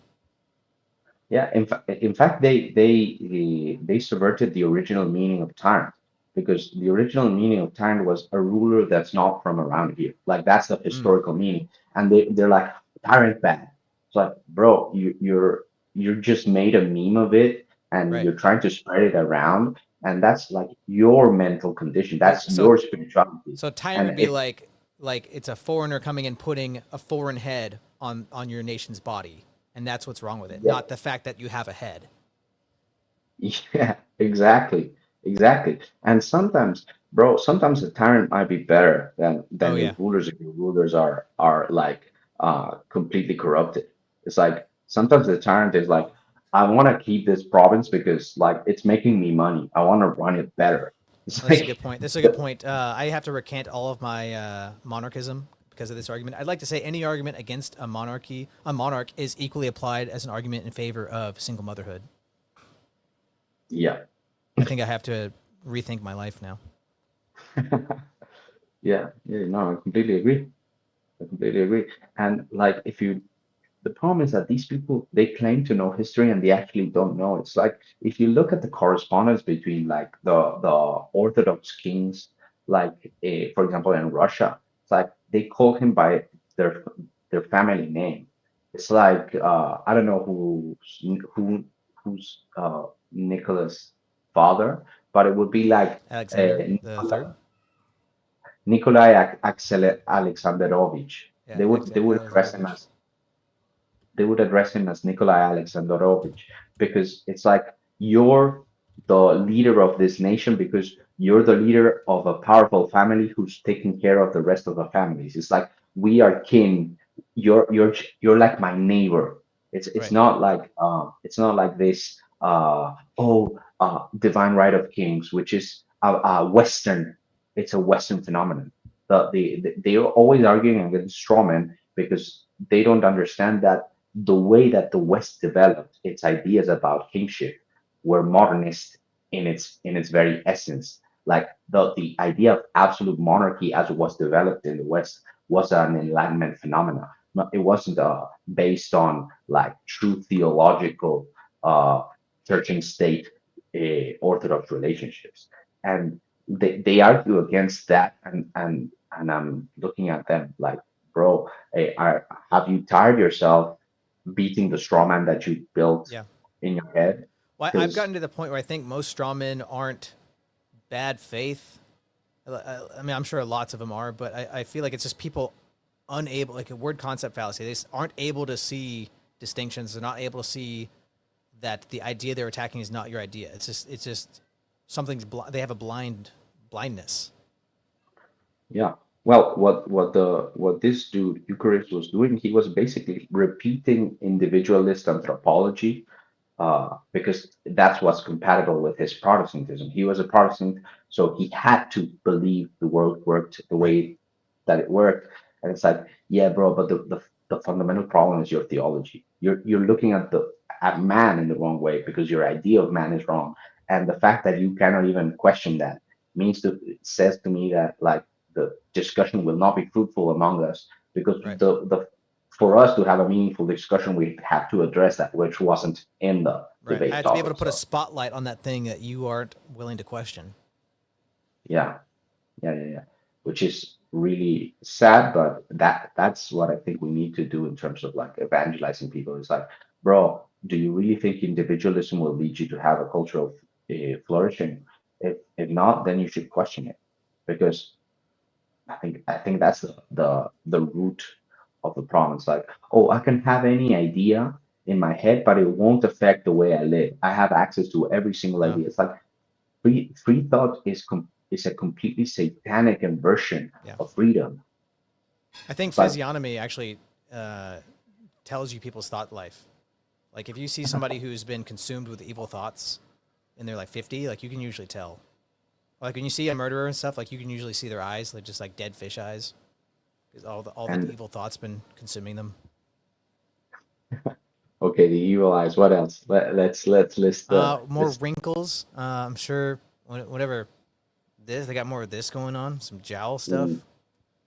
Probably something up here. Maybe crow's eyes. I mean, some of the it's maybe like very small differences, because as you get old, you're gonna have like smile lines and crow's feet and lines. But I think it might even just be like the way it contours, because of the anger or the frustration or the jealousy, whatever it is that you're harboring. The port's going to change depending on what ships you let in. Yeah, completely. Well, that was what I had. That was. Well, I think dinner was made like 30 minutes ago, so I may have missed it. But is there anything racist you'd like to say before I end the show? Oof, so many things, but unfortunately, they will have to wait for another time. Okay. Well, if there's nothing else, I wish I had this already up. Well, I hope everybody had a good day. Am I really not able to find it? What the heck? Give me it. Oh, what the heck is this? Yee. Just be patient. What? Is this it? Okay, cool. Just pretend that was really smooth. My kids from me, then they post my bank account. I got so much anger in me, got no way to take it out. Think I'm stuck in a matrix, when I flex my nitrous. Yes, I am a cook, I like when people fuck on my bitch. The shit that I'm posting on Twitter, they telling me, hey, don't say that. How niggas can't see me in public, I'm driving an all-chrome Maybach. With all of the money and fame, I still can't get my kids back. With all of the money and fame, I still don't get to see my children. Niggas see my Twitter, but they don't see Who how are you I be people? feeling. What's Nico? So Get off my screen. Yeah, bitch, I'm the villain. Sneeko, I don't want you here.